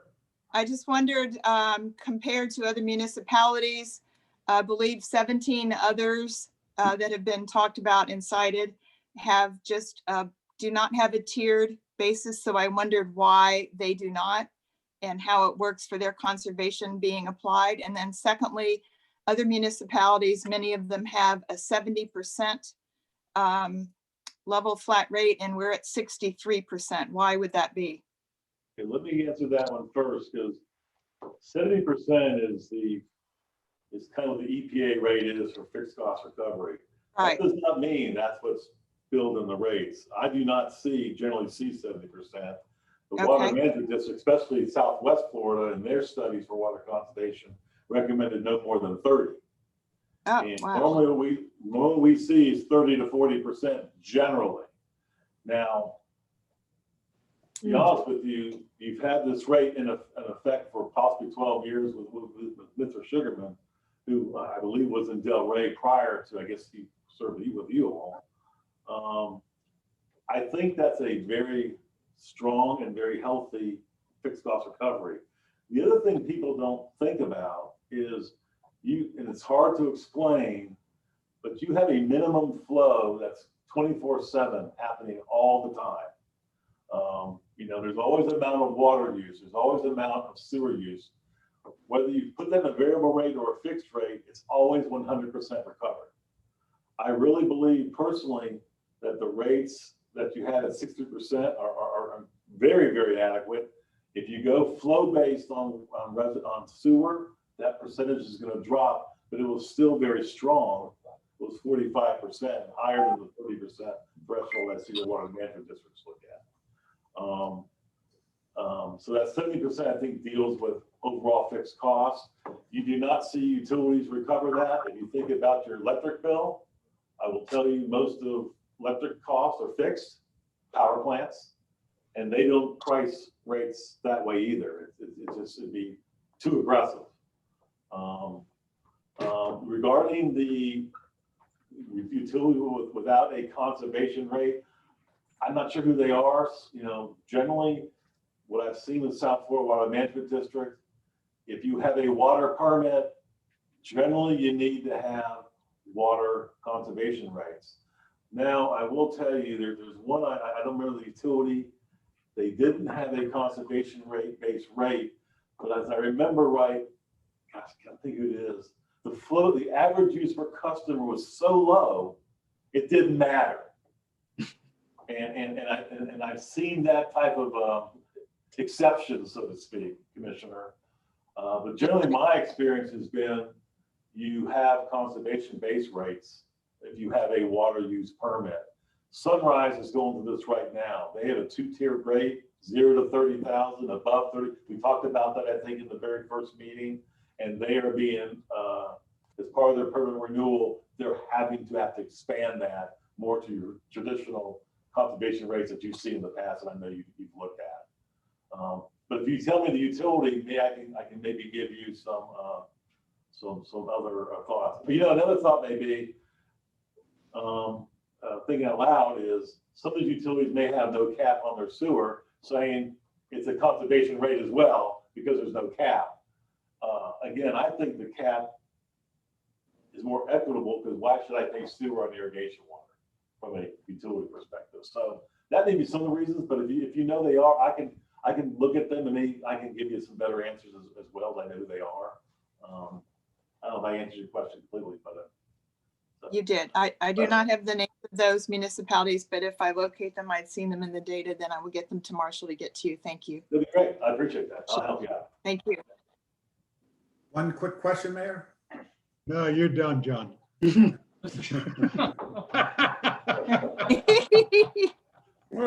Of course. We haven't mentioned at all in all of this discussion the fact that we have a hotel motel. Right, true. It's kind of a unique situation, given it's our only business in town. And what recommendation is there to treat that differently? Because it's kind of a multifamily, and they're operating all year round when we're not in the middle of a pandemic. But as I recall your billing data on that, you actually bill them based on a level of EDUs. I think there's 140, Yeah, 115. So although it's commercial, almost walks and talks, if it's billed a multifamily. And we've kept your billing data the same. And recommend that you just maintain the same rate structure to them. So they pay the same EDU rate they're paying now, adjusted for the rate structure changes. and is that fair is the point? Yeah, go ahead. Marshall has information on that. Okay. 118 units. They're built on the single family side of the structure, because our single family and commercial, that gets the hotel into the higher price per thousand quicker than the multifamily. So, because if you recall, the second tier for multifamily is a short step rather than a step that you see in the single family between tiers. So the hotel pays single family rates for 118 units. So they pay 118 times our fixed fee cost, then they pay the volume charge. Right. Yeah, they're contributing mightily. Okay. Okay. Are we finished on this subject? Yes, sir. Okay, thank you, Rob. Appreciate Thank you, you sir. joining us. I appreciate it. Good luck and have a great week. And I guess we'll talk to you soon. I'll be in touch. All right, thank Yes, you. indeed. Take care, Marshall. Bye-bye. Okay, thank you all. We will move on. This is the addition, the hiring freeze addition. All we have to do is decide to either continue with the hiring freeze or drop it. We're now into October. I guess I'll just jump in. I see no reason to continue with it. Unless anybody else thinks we should continue, we can just drop it. I guess we need a motion to do that or just let it expire. Marshall? I think you're okay. We're not in the mode to do any big hiring on the forefront. The only department that had been affected by the hiring freeze was the police department. As I had indicated, I would like to get the lieutenant position filled. It was already been budgeted, but get it filled. So Chief Hartman has a little bit of assistance. He's been going strong here for about 12 to 14 months. And I think we need to get a number 2 in there to provide some operational relief and need a backup. Procedurally, we just let it expire or do we need a motion? You could let it expire unless somebody has a concern. Okay, I don't see it. Again, if we make changes, when I'm making changes, I tell you guys everything. So okay, so it just expires. That's all. Did we put an expiration date in it? It was to October be 15th? revisited in October. Oh, so let it expire. Okay. Move on to new business, which is to consider the meeting schedule for next year, balance of this year and next year. Anybody have the page number for that? 150. I'm sorry? It's 150. Thank you. You're welcome.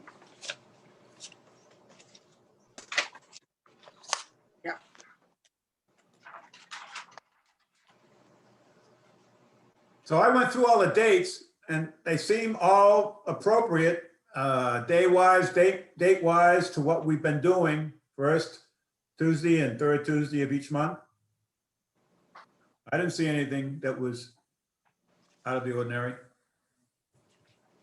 What you will see on the schedule, kind of to match the amendment we made, the administrative amendment to the Code of Ordinances on the second meeting, we went ahead and scheduled them so everyone can anticipate that there'll be a second meeting. Should we find a time, I don't see it in the foreseeable future that we don't need a meeting.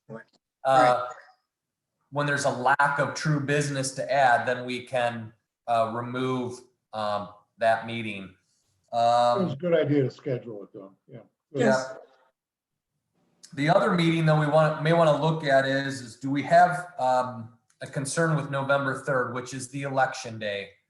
And please note, I'm getting strong indications from the governor's office that we're not going virtual much longer. In November, we're coming back and we're gonna have a physical quorum. We're working on that space now to prepare for that.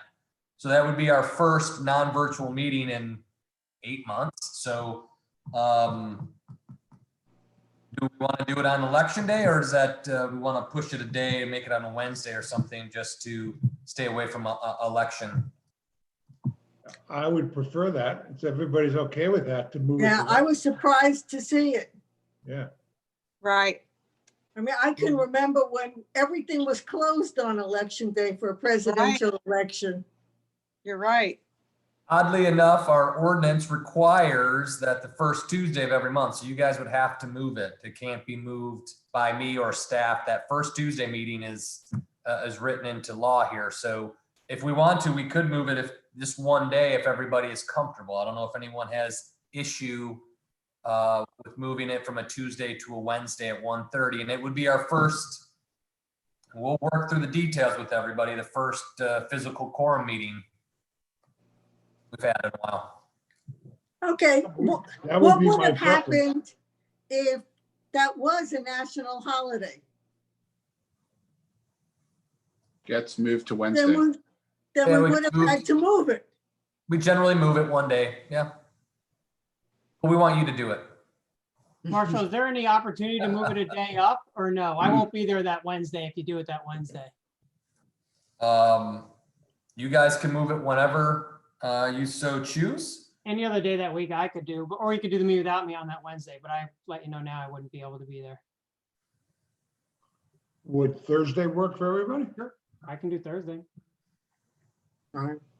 Everybody else okay with Thursday? Mhm. Let's do Sure. Thursday. Okay, so we'll change it to Thursday, November 5th. Once, twice, sold. Yes, everybody good? Okay. Yeah. November 5th is the only change. Marshall? Yes. Yes. Do we have to notice anyone officially, news persons? Nope, we will, we'll post this and do everything we're required to post our schedule. And we'll put out a little e-blast getting everybody to, here's the upcoming schedule. We'll reference it in all the places we possibly can to get everybody, just as the only day that's going to be kind of unusual is moving that meeting to a Thursday. And we'll see how that goes in person. Thank you. And your guess is we're gonna be in the building. Yep. You will. Yep. That didn't sound like a guess. Yes. Yep. Okay. Takes care of that. Oh, man, sorry. Okay, move on. Light up the holidays.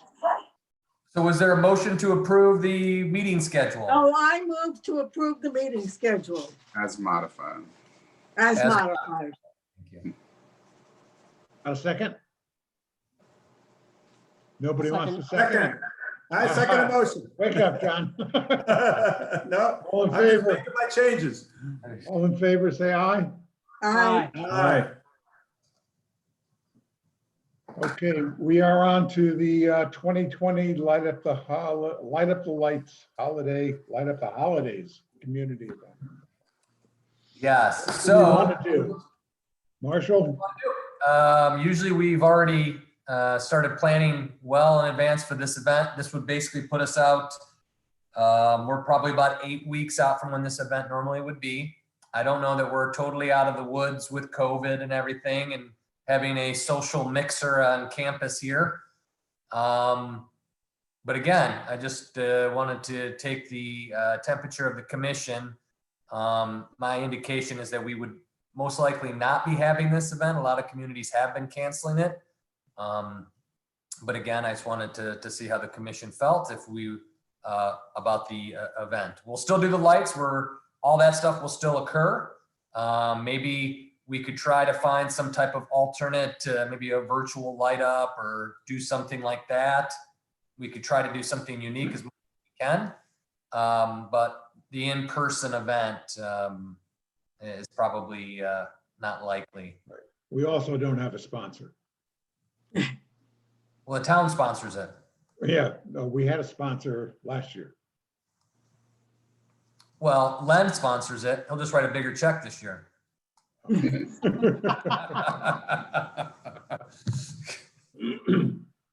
you go. Problem solved.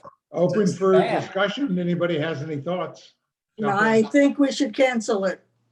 Keep the lights, but cancel the get together. I agree with Commissioner David. Same. Anybody disagree? No, okay, done. Next.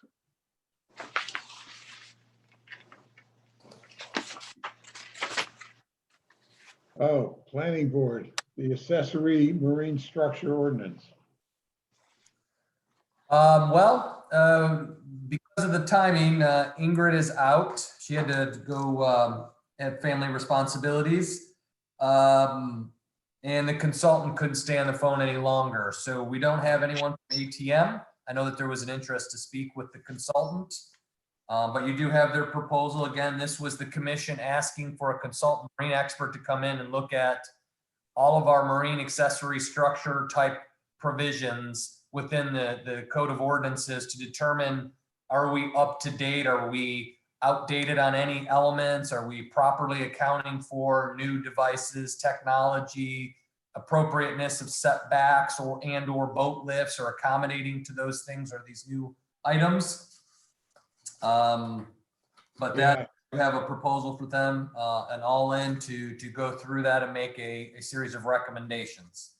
But unfortunately, I know that at least one commissioner wanted to speak with Mike Jenkins, but he's not available. Do we want to postpone, or do you want to continue?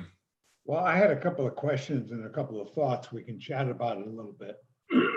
And if necessary, then we would postpone and ask him to be available at the next meeting. But my first question, and I guess Ingrid would be the one that would answer it though, or you might know. Okay. Is this the sort of thing that we could pick up from other communities as we have done in the past? Like we did, 100%, yes. you know, it doesn't seem to me as though this is something we need to create. It probably exists out there. Mayor, stop looking on my paper. Oh, no. When you got up Right. a few minutes ago, I jumped in there. I mean, it doesn't seem like we have to, you know, create the new wheel here. Predominantly, I would say yes. Was it North Palm Beach that had the one that we lifted? That was the one we lifted for accessory use. Yes. Yeah. I mean, it's got to be out and about there. I don't think this isn't like Finding Sex. That's number one. Number two, well, let's stay with number one. Okay. Well, yes, we probably would be modeling other communities. I can't see that we would, you know, be charting new territories. It might be a good question for, you know, Dr. Jenkins. I mean, he's really only got about, you know, 30 to 40 hours baked into this contract. So I don't know that he's recreating everything as much as reviewing what we have to see where we might be vulnerable to challenges or inconsistent with state law, or things are just totally outdated. I mean, it doesn't even seem to me as though we even needed Dr. Jenkins on this. I'm pretty naive on it. It just seems to me as though it's an in-house Ingrid project. You know, Ingrid, take a look, see what's out there. What can we adopt? Do we even need it? You know, it just seems overly simplistic to me. Mayor, I have a lot of suggestions right along that line. If you want me to go first. Yeah, sure. Go ahead. Jump right in, please. Great. So yeah, you're right. We lifted the North Palm Beach Code. We didn't recreate the wheel when we had that issue. It's actually interesting. We're a very unique community in when it comes to marine construction. There are permit processors, and their job is to do nothing but process seawall, dock, and boat lift permits. I know one of them really well. Great. They charge the exact same for every town except for one town in South Florida. Guess which town it is? Highland Beach. Us. So they charge an excessive fee on top of their normal fee for Highland Beach for one reason. Our marine ordinances are all over the place, and there are some holes in them. So we recognize that.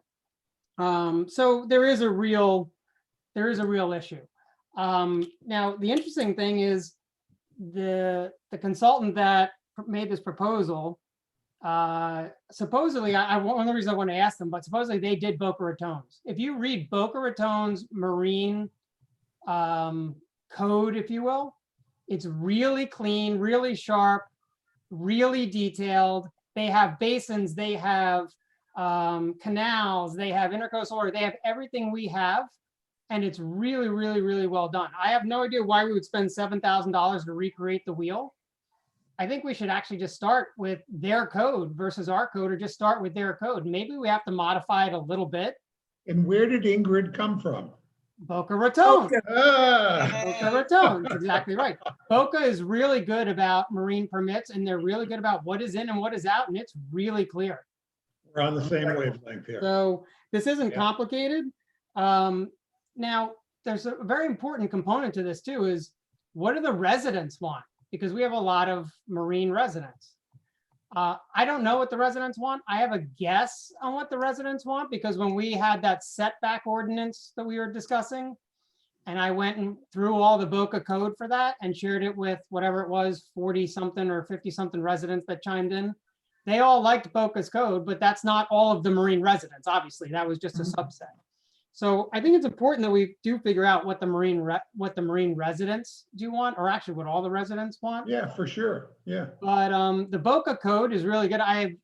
Maybe we look at that, have the planning board look at it, the commission look at it. We scrap most of what we have that's all over the place anyway, and we use theirs as a template.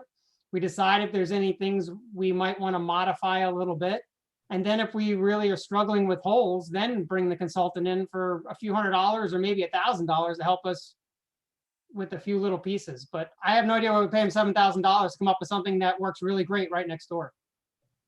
Perfect. Can I ask a question? Do you have a vote? I like that. No talk. Why was it amended to do this and get a $7,000 proposal in the first place, if in fact it's pretty clear that Ingrid comes from Boca, Boca has a good set already that's available? I mean, what was?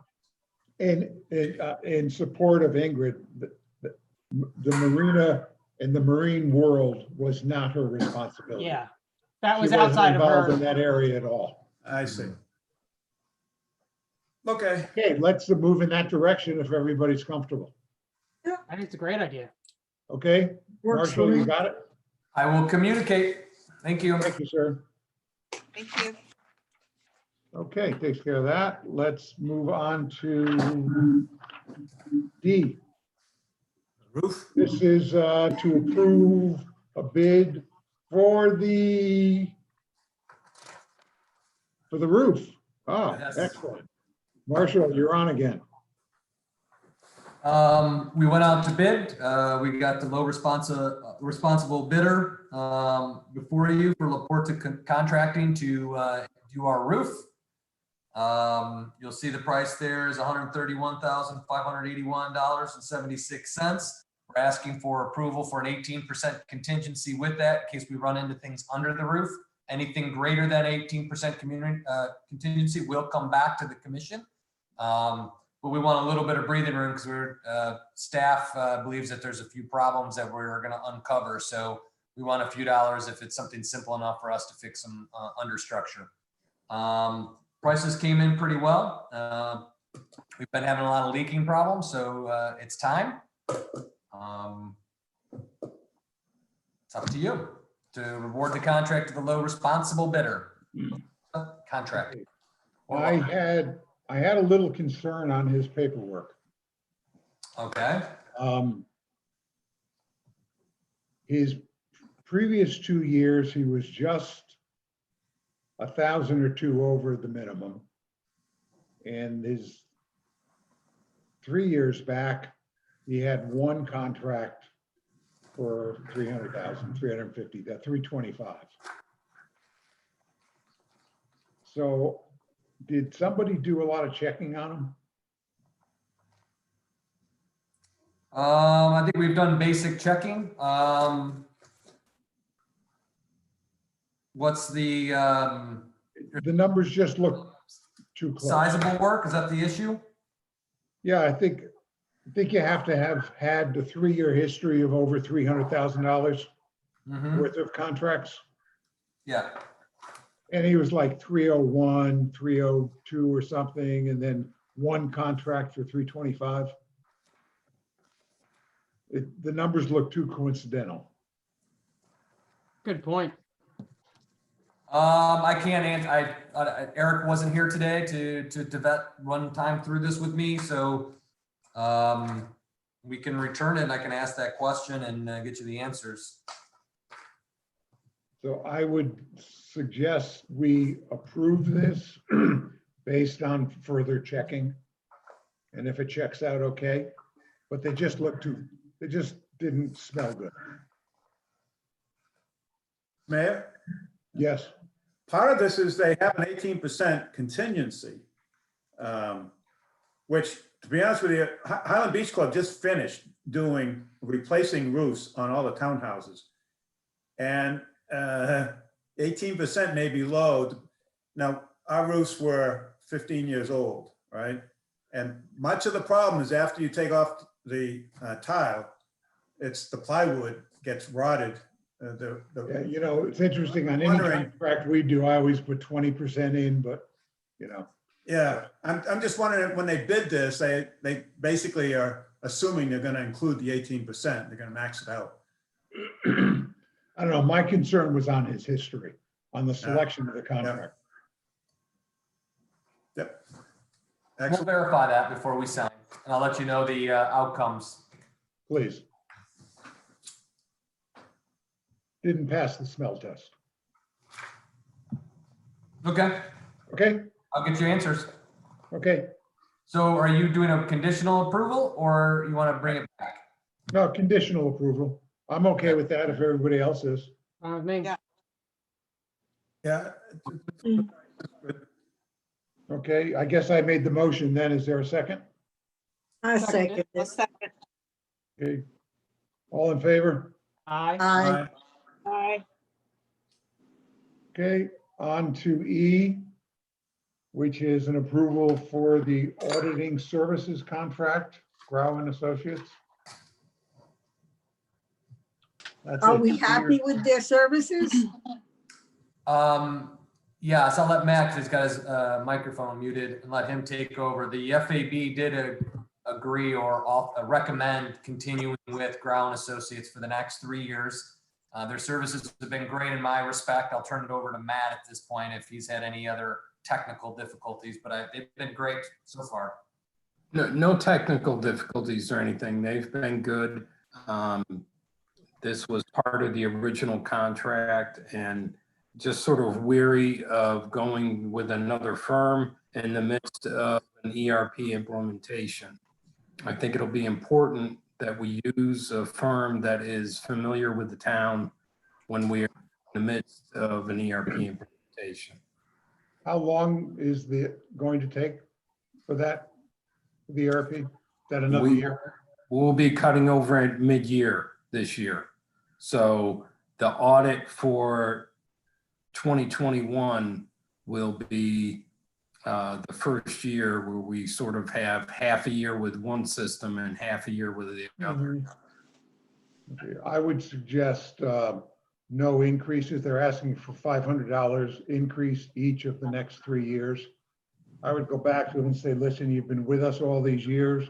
We appreciate all the hard work you've done, but things are tight now in the middle of a pandemic, and we're signing contracts without increases, and we would appreciate you staying with us, but we're not going to sign a contract for 3 years with increases. We will sign it for 3 years with no increases. Says your commission. I like it. Matt? Mayor, can I just Neil, add one? We'll have to small thing? obviously talk with them. So Pardon me? Go ahead, Matt. we'll obviously have to talk with them, about that Yeah. consideration.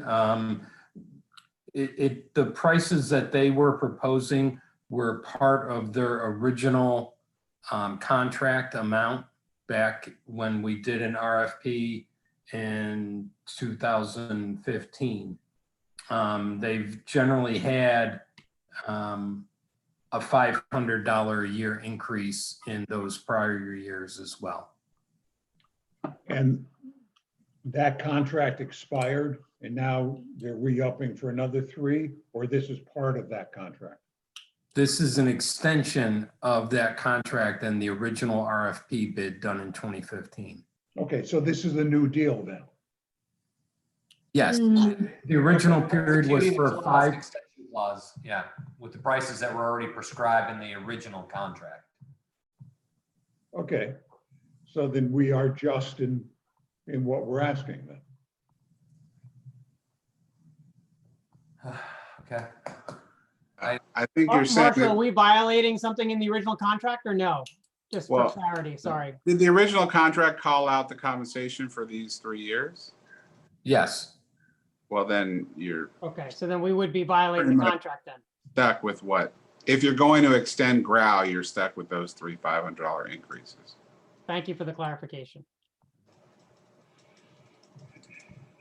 We'd like Matt, you another don't seem to attorney. agree. I don't seem to agree. I mean, I'm reading your face. I mean, they could always agree to take less. I mean, never hurts to ask. Yeah. We would clearly need to approach them and ask them that question. Okay, ask them. Don't demand it. So How we'll- much do you Tell pay them them that per your co- year? Your commission would appreciate it. Okay. 26,500 next year. They were griping this year. I don't know that they're gonna go for it. We're not a big piece of, I guess we're business, but they were belly aching this year, so, They were belly aching about the compensation. yeah, they thought that they were warranted additional compensation for the amount of work. That's driven by some of the complexities of our books on certain things. So I'm guessing we'll ask. I don't want to, predict anything on a public meeting, but Yeah, I mean, you gotta, you Less start with, you've got a new commission. You got new people here. The mayor's a pain in the rear end. He's all over you for costs. Just to clarify, True. you would want no increase over the fee paid in the most recent audit? I just don't want the 500 increase each year. What was paid last year? 26? 26, I believe. Or you'll sign up for 1 year, that's all. Matt, that brings up a good question. Is this year 8 for these guys with us? Yeah, would then be we're gonna the- bid it out next year. No, it was bid out in 2015. They did it for period fiscal years 2015 through 2019. Okay, If they will give us that's 5 years. 3 years at no increase, we'll be very appreciative. Done. If not, we'll give them the $500 increase for this coming year, and then we're gonna bid it out. Well, I would say it would be more important in fiscal 21 when we have a split between our current system with Tyler Technologies and our new system, which is with BS&A. And it's not so much fiscal 2020 that where the importance of their familiarity with the town will matter. It matters more in 2021 than it does the fiscal. audit Matt, for- let me jump in here, Matt. You just sat on the committee for the Boca Airport for their auditing consultants. What did their bids open at for the airport? They're a much smaller entity. I mean, they operate a single fund. They were around $19,000-$20,000. Okay. So our price is a good price. Yeah. Okay, that's fine. Yeah. I question whether we want to set ourselves up for a real mess over $500. I actually have to agree. I think what I'm reading in Matt's face every time this is brought up is that, oh, I don't want to jeopardize the relationship. We've got with the switch over, I got enough headaches for $500. Do we really want to cause a big problem? I mean, this is a little nitpicky. Who asked me? I'm just reading his face, that's all. I Okay. guess I gotta be a You little know more. what, Matt? corporate. Matt, only because it's you, Matt. I- Yet I brought it up. That's special. Yeah. Okay, we need a motion to approve. I move we approve this extension of the contract with Grau and Associates. And I'll bet you John's gonna second it. I will second it. Hey, Matt, I'm with you.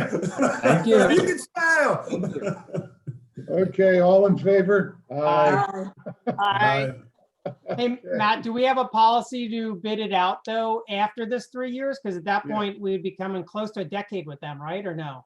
We don't have a set policy, but I think that would be the recommendation coming from staff. Okay. And Anthony, I think we're all I think with Dr. you. Greenwald said the same thing, that, 8's long, but they understood the situation with the changeover and recommended, at 8, we should be bidding this out, so. Yeah, it's definitely time, no question about it. Okay, we have approval of 4 different minutes here. And I'm going to go through them one at a time because I have one set that I have a problem in, so somebody might have. Anybody have any problems with April 7th? No, I think it was the second one. All right, I have the second one also. So you have May the 5th? Yeah, and it was a minor issue, if I remember correctly. You have a page number to share? No, I with? have to find it. I think I circled it. All right, I have page 269. Yep, digital.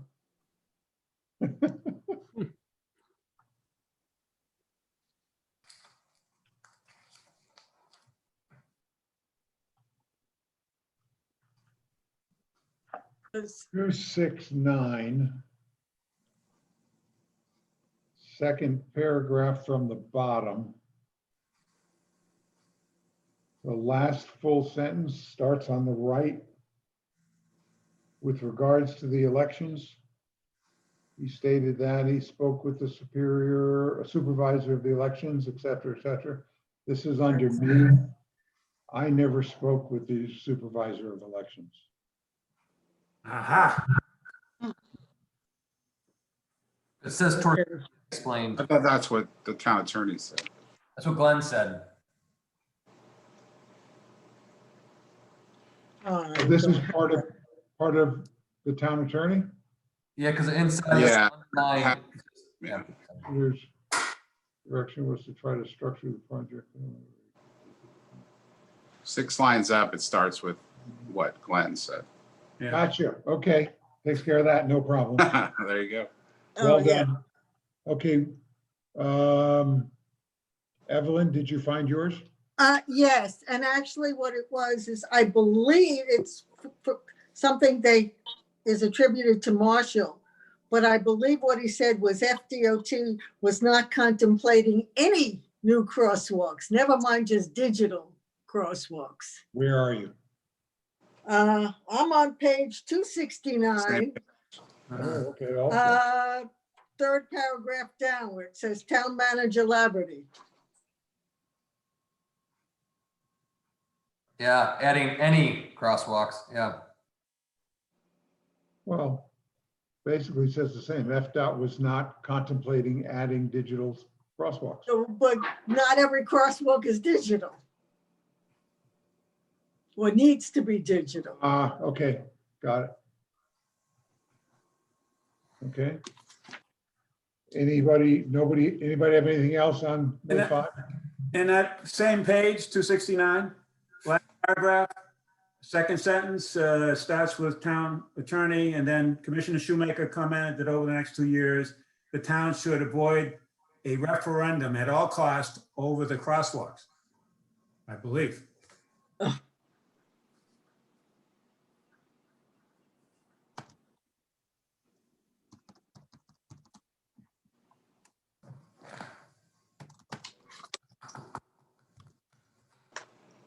Got that? Yes, received. Okay. Thank you.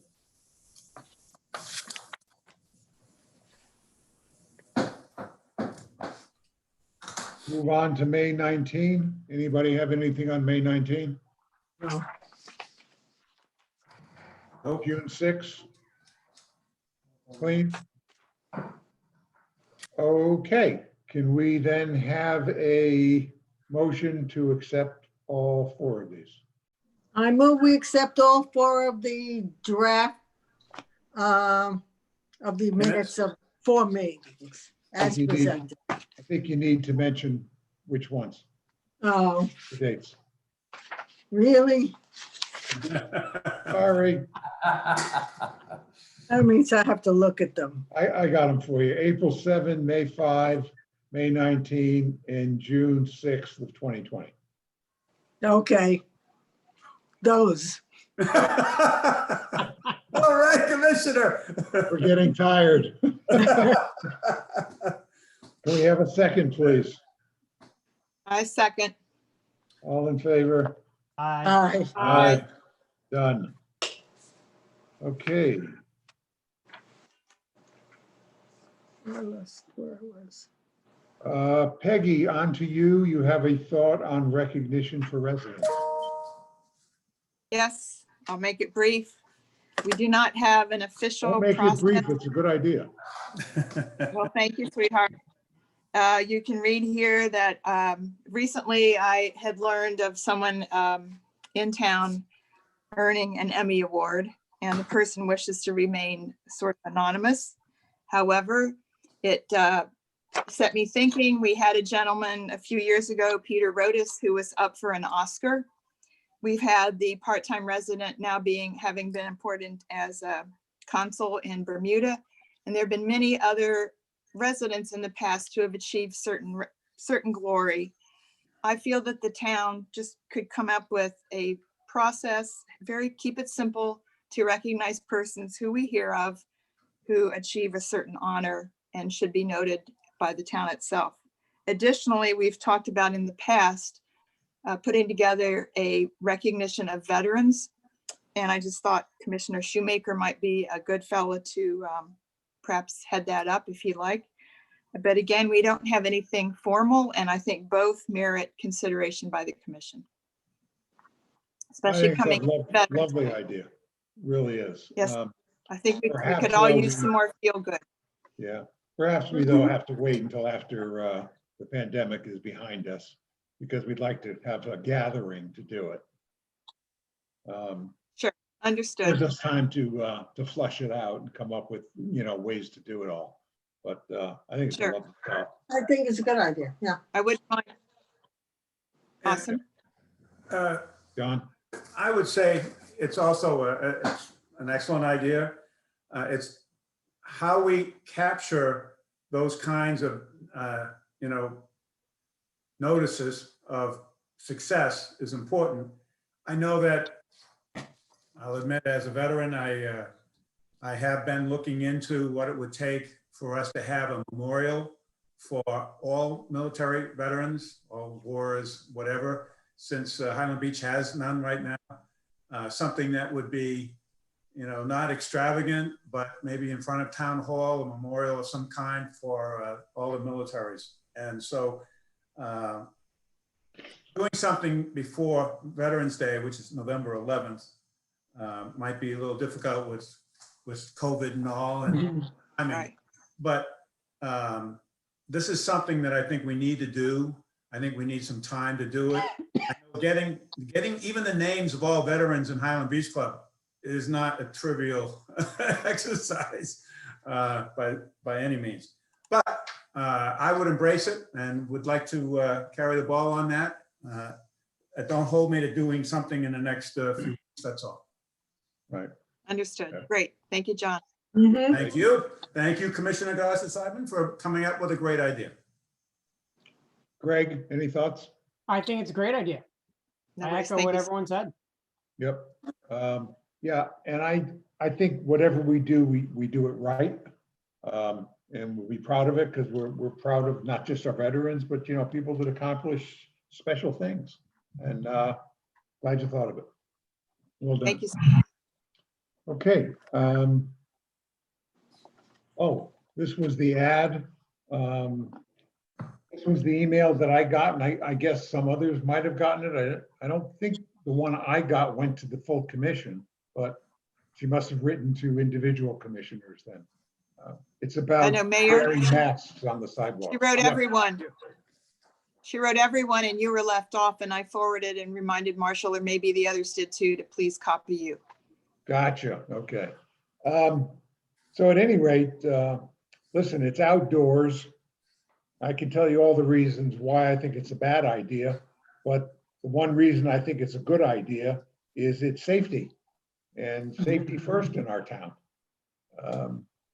Yeah, I don't know that I have to elaborate more than that, but let's kick it around. John, I've been starting with you, so I'm not going to start with you. Let's start with Peggy. Peggy, what do you think?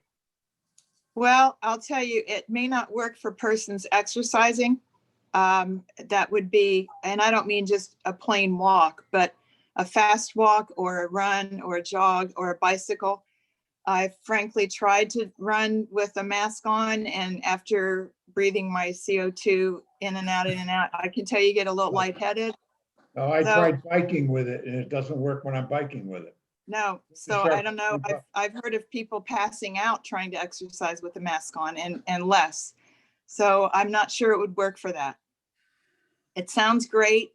I don't know how we would enforce. I hate to have our police fellas out giving tickets for no mask. I feel that that would be an affront to the community. It's a great idea in philosophy. I just don't know how it would work in practicality. I think if persons are perhaps susceptible or have underlying physical conditions and wish to not be out in with someone jogging by, then they should wear a mask. But I don't know that I could impose it on everyone outdoors in the town. I don't see how that would work. It should be an individual. I'm not feeling good, or I have diabetes. I'm going to wear my mask. Okay. I see our town manager has his hand up. If you need a bathroom break, it's no problem. We'll wait for it. Yeah. Just carry the cinder block with you. The some parameters here. The county does have a facial covering executive order in place. However, we have to be mindful that Governor DeSantis also passed an emergency order by which we cannot enforce any orders, impose penalties. So we could say whatever we want. We can't enforce it. We can't enforce anything. So we could do some education to say it's a good idea if you're in close proximity and you can't do it. The county already has an executive order that says that. However, the governor's office said you can't enforce anything, impose penalties. So this is a little bit all for naught, but the county does recommend it. We could do the same thing and get that message out a little bit better if we can, that if, if you succumb to certain illnesses or concern, wear a mask or seek an alternate route, but we can't enforce anything. I would agree that we should recommend, but I really have a problem passing something that we know we can't enforce.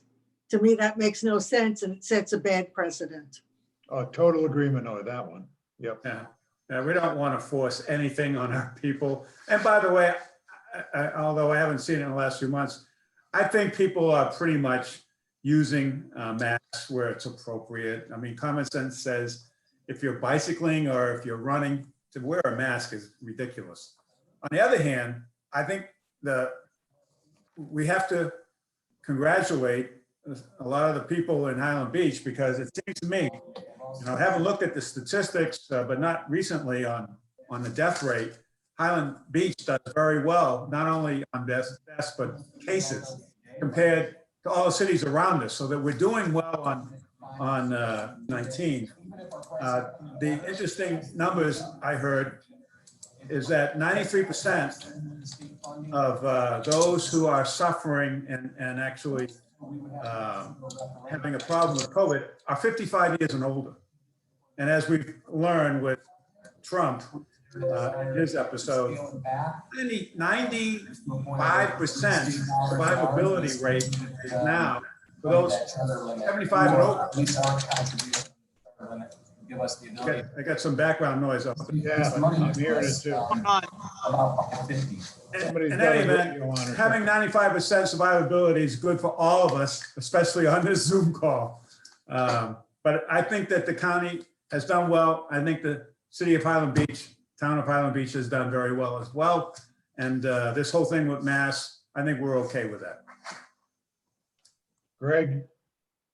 Yeah, I had all the same kind of comments that were just made, so I think we're All good. right.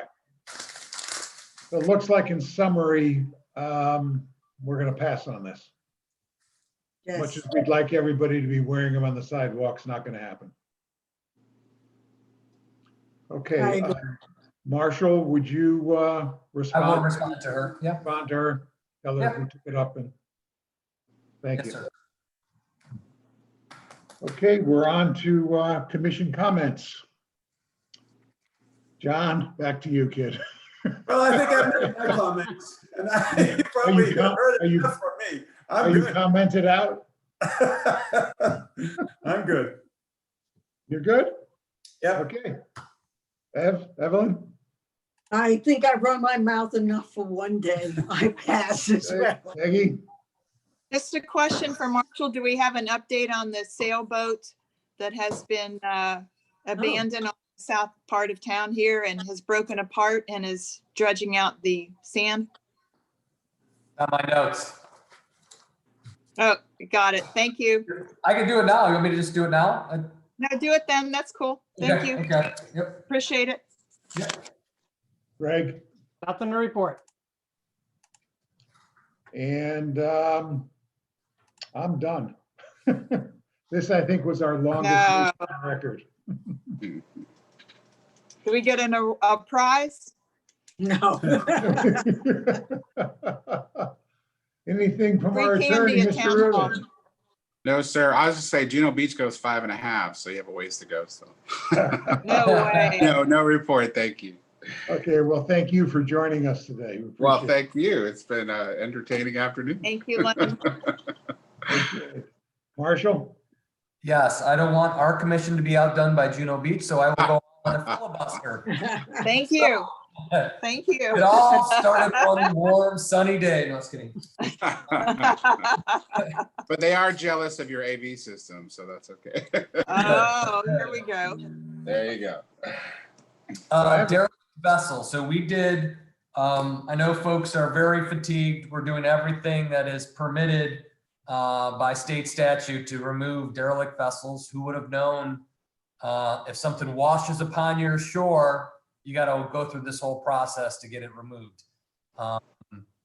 So we had to work through FHC, Fish and Wildlife Conservation. They come out, they write a ticket, blah, blah, blah, goes through this process. Then we had to go out and bid for it to be removed. So we had to go through our bid process. We compressed it to about 2.5 weeks, 3 weeks, where we had 2 site visits because of the king tide shifted the structure. So we had a second quick visit for potential bidders. We have a bidder that's bid on it. I think it's about $27,000 is our low bidder to remove that structure. So what we do now is we've gotten that to Tallahassee. They've received it because we have to go through their grant program.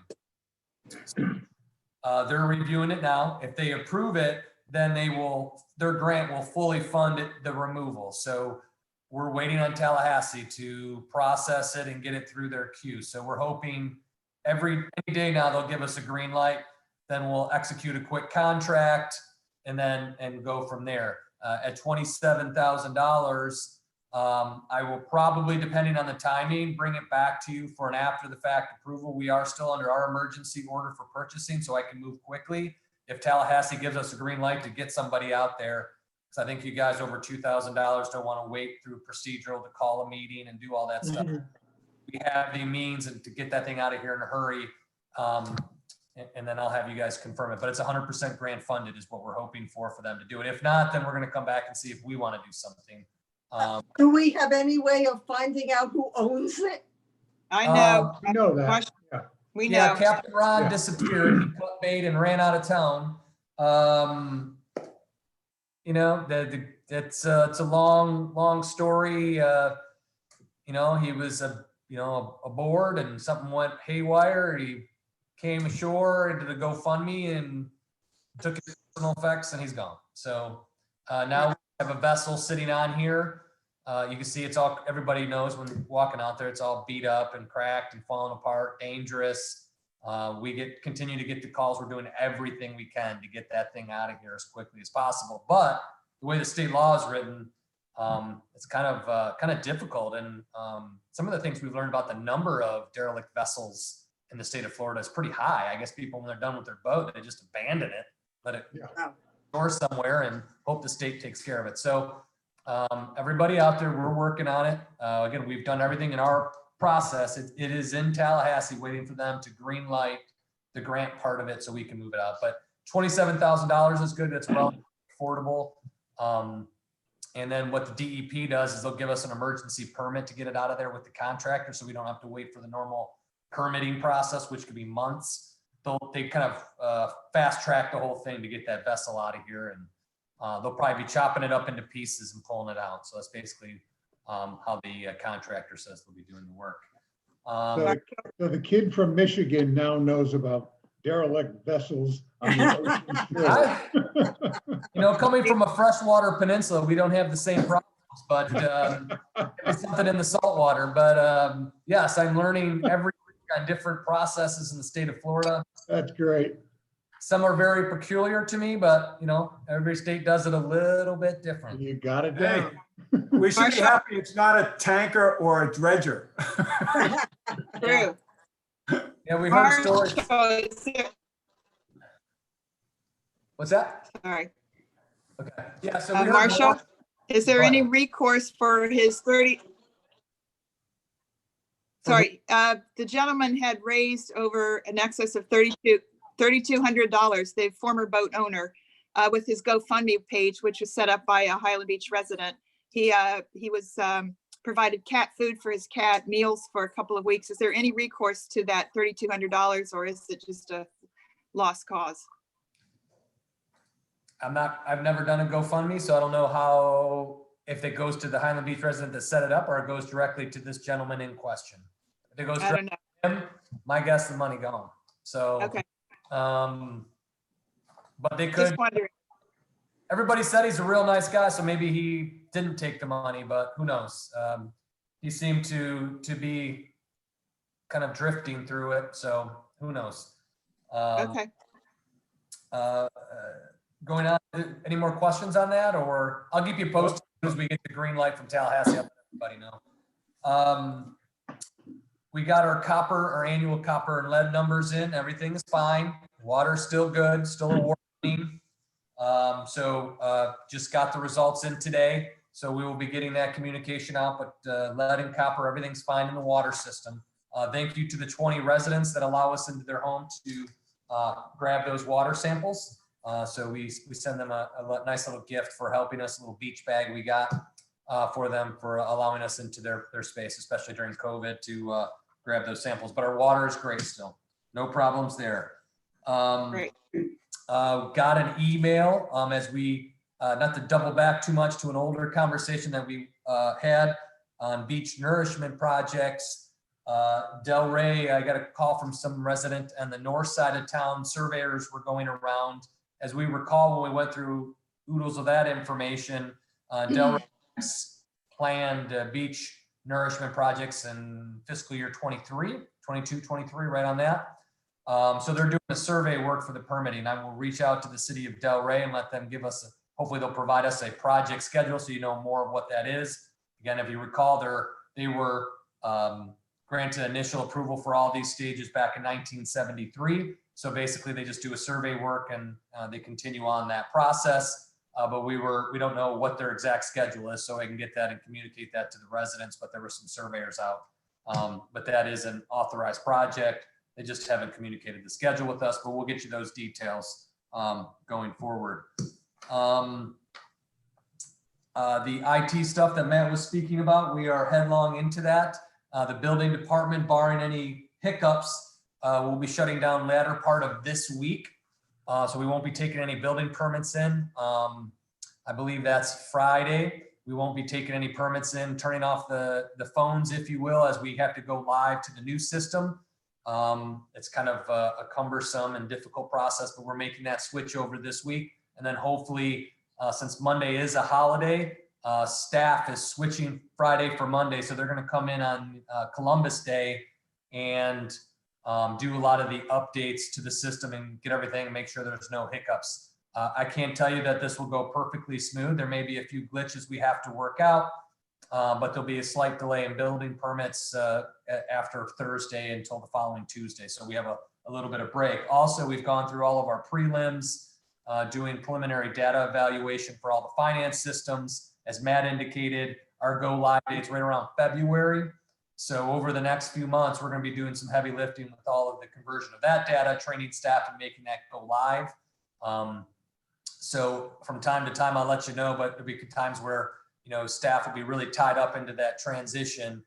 So there may be some operational delays for special requests and things of that nature, but we're moving forward and everything's going as good as to be expected. And to close, I like to always do the recognitions. First one goes to Detective Dwayne Fernandez and Eric Cologne, Officer Cologne helping out Mr. Hightower. He had a little bit of a situation on the beach, thought his son had been washed out surfing. And he writes this very long letter to us and to the fire station for being there for support. It was just couldn't see him and things worked out okay. But Mr. Hightower was very gracious for the continued support and provided by the police department during his time of need. Manager Witz got a grant for our new Florida incident-based reporting system. So he got a grant from the state for $12,495 to offset the cost of implementing that. Again, his procurement passion always works out and was able to get us a grant. Officer Miller, the Wittenberg family, Carol in particular, wanted to express gratitude to Jeff Miller after somebody on the sidewalk gave her a hard time while she was biking, kind of verbally assaulted her, kicked her bike. He was there to respond and support her and comfort her in that situation. Another one for Eric Aronowitz, as it relates to the Boy Scouts. They had that event to help clean it up. They pulled out 200 pounds of trash off the beach. Wow. It was last Sunday.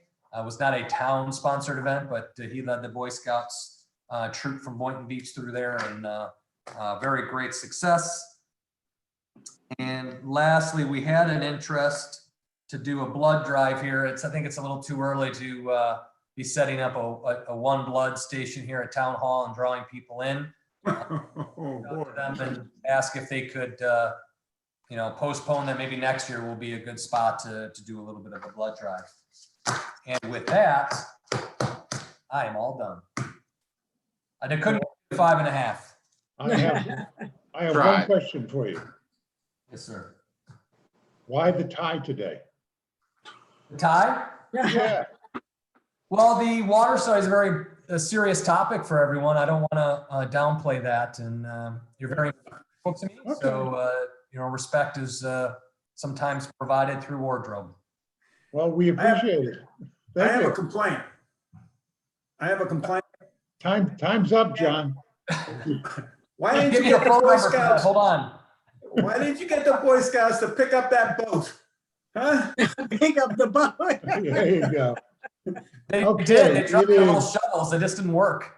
It is 5:45 and we will adjourn.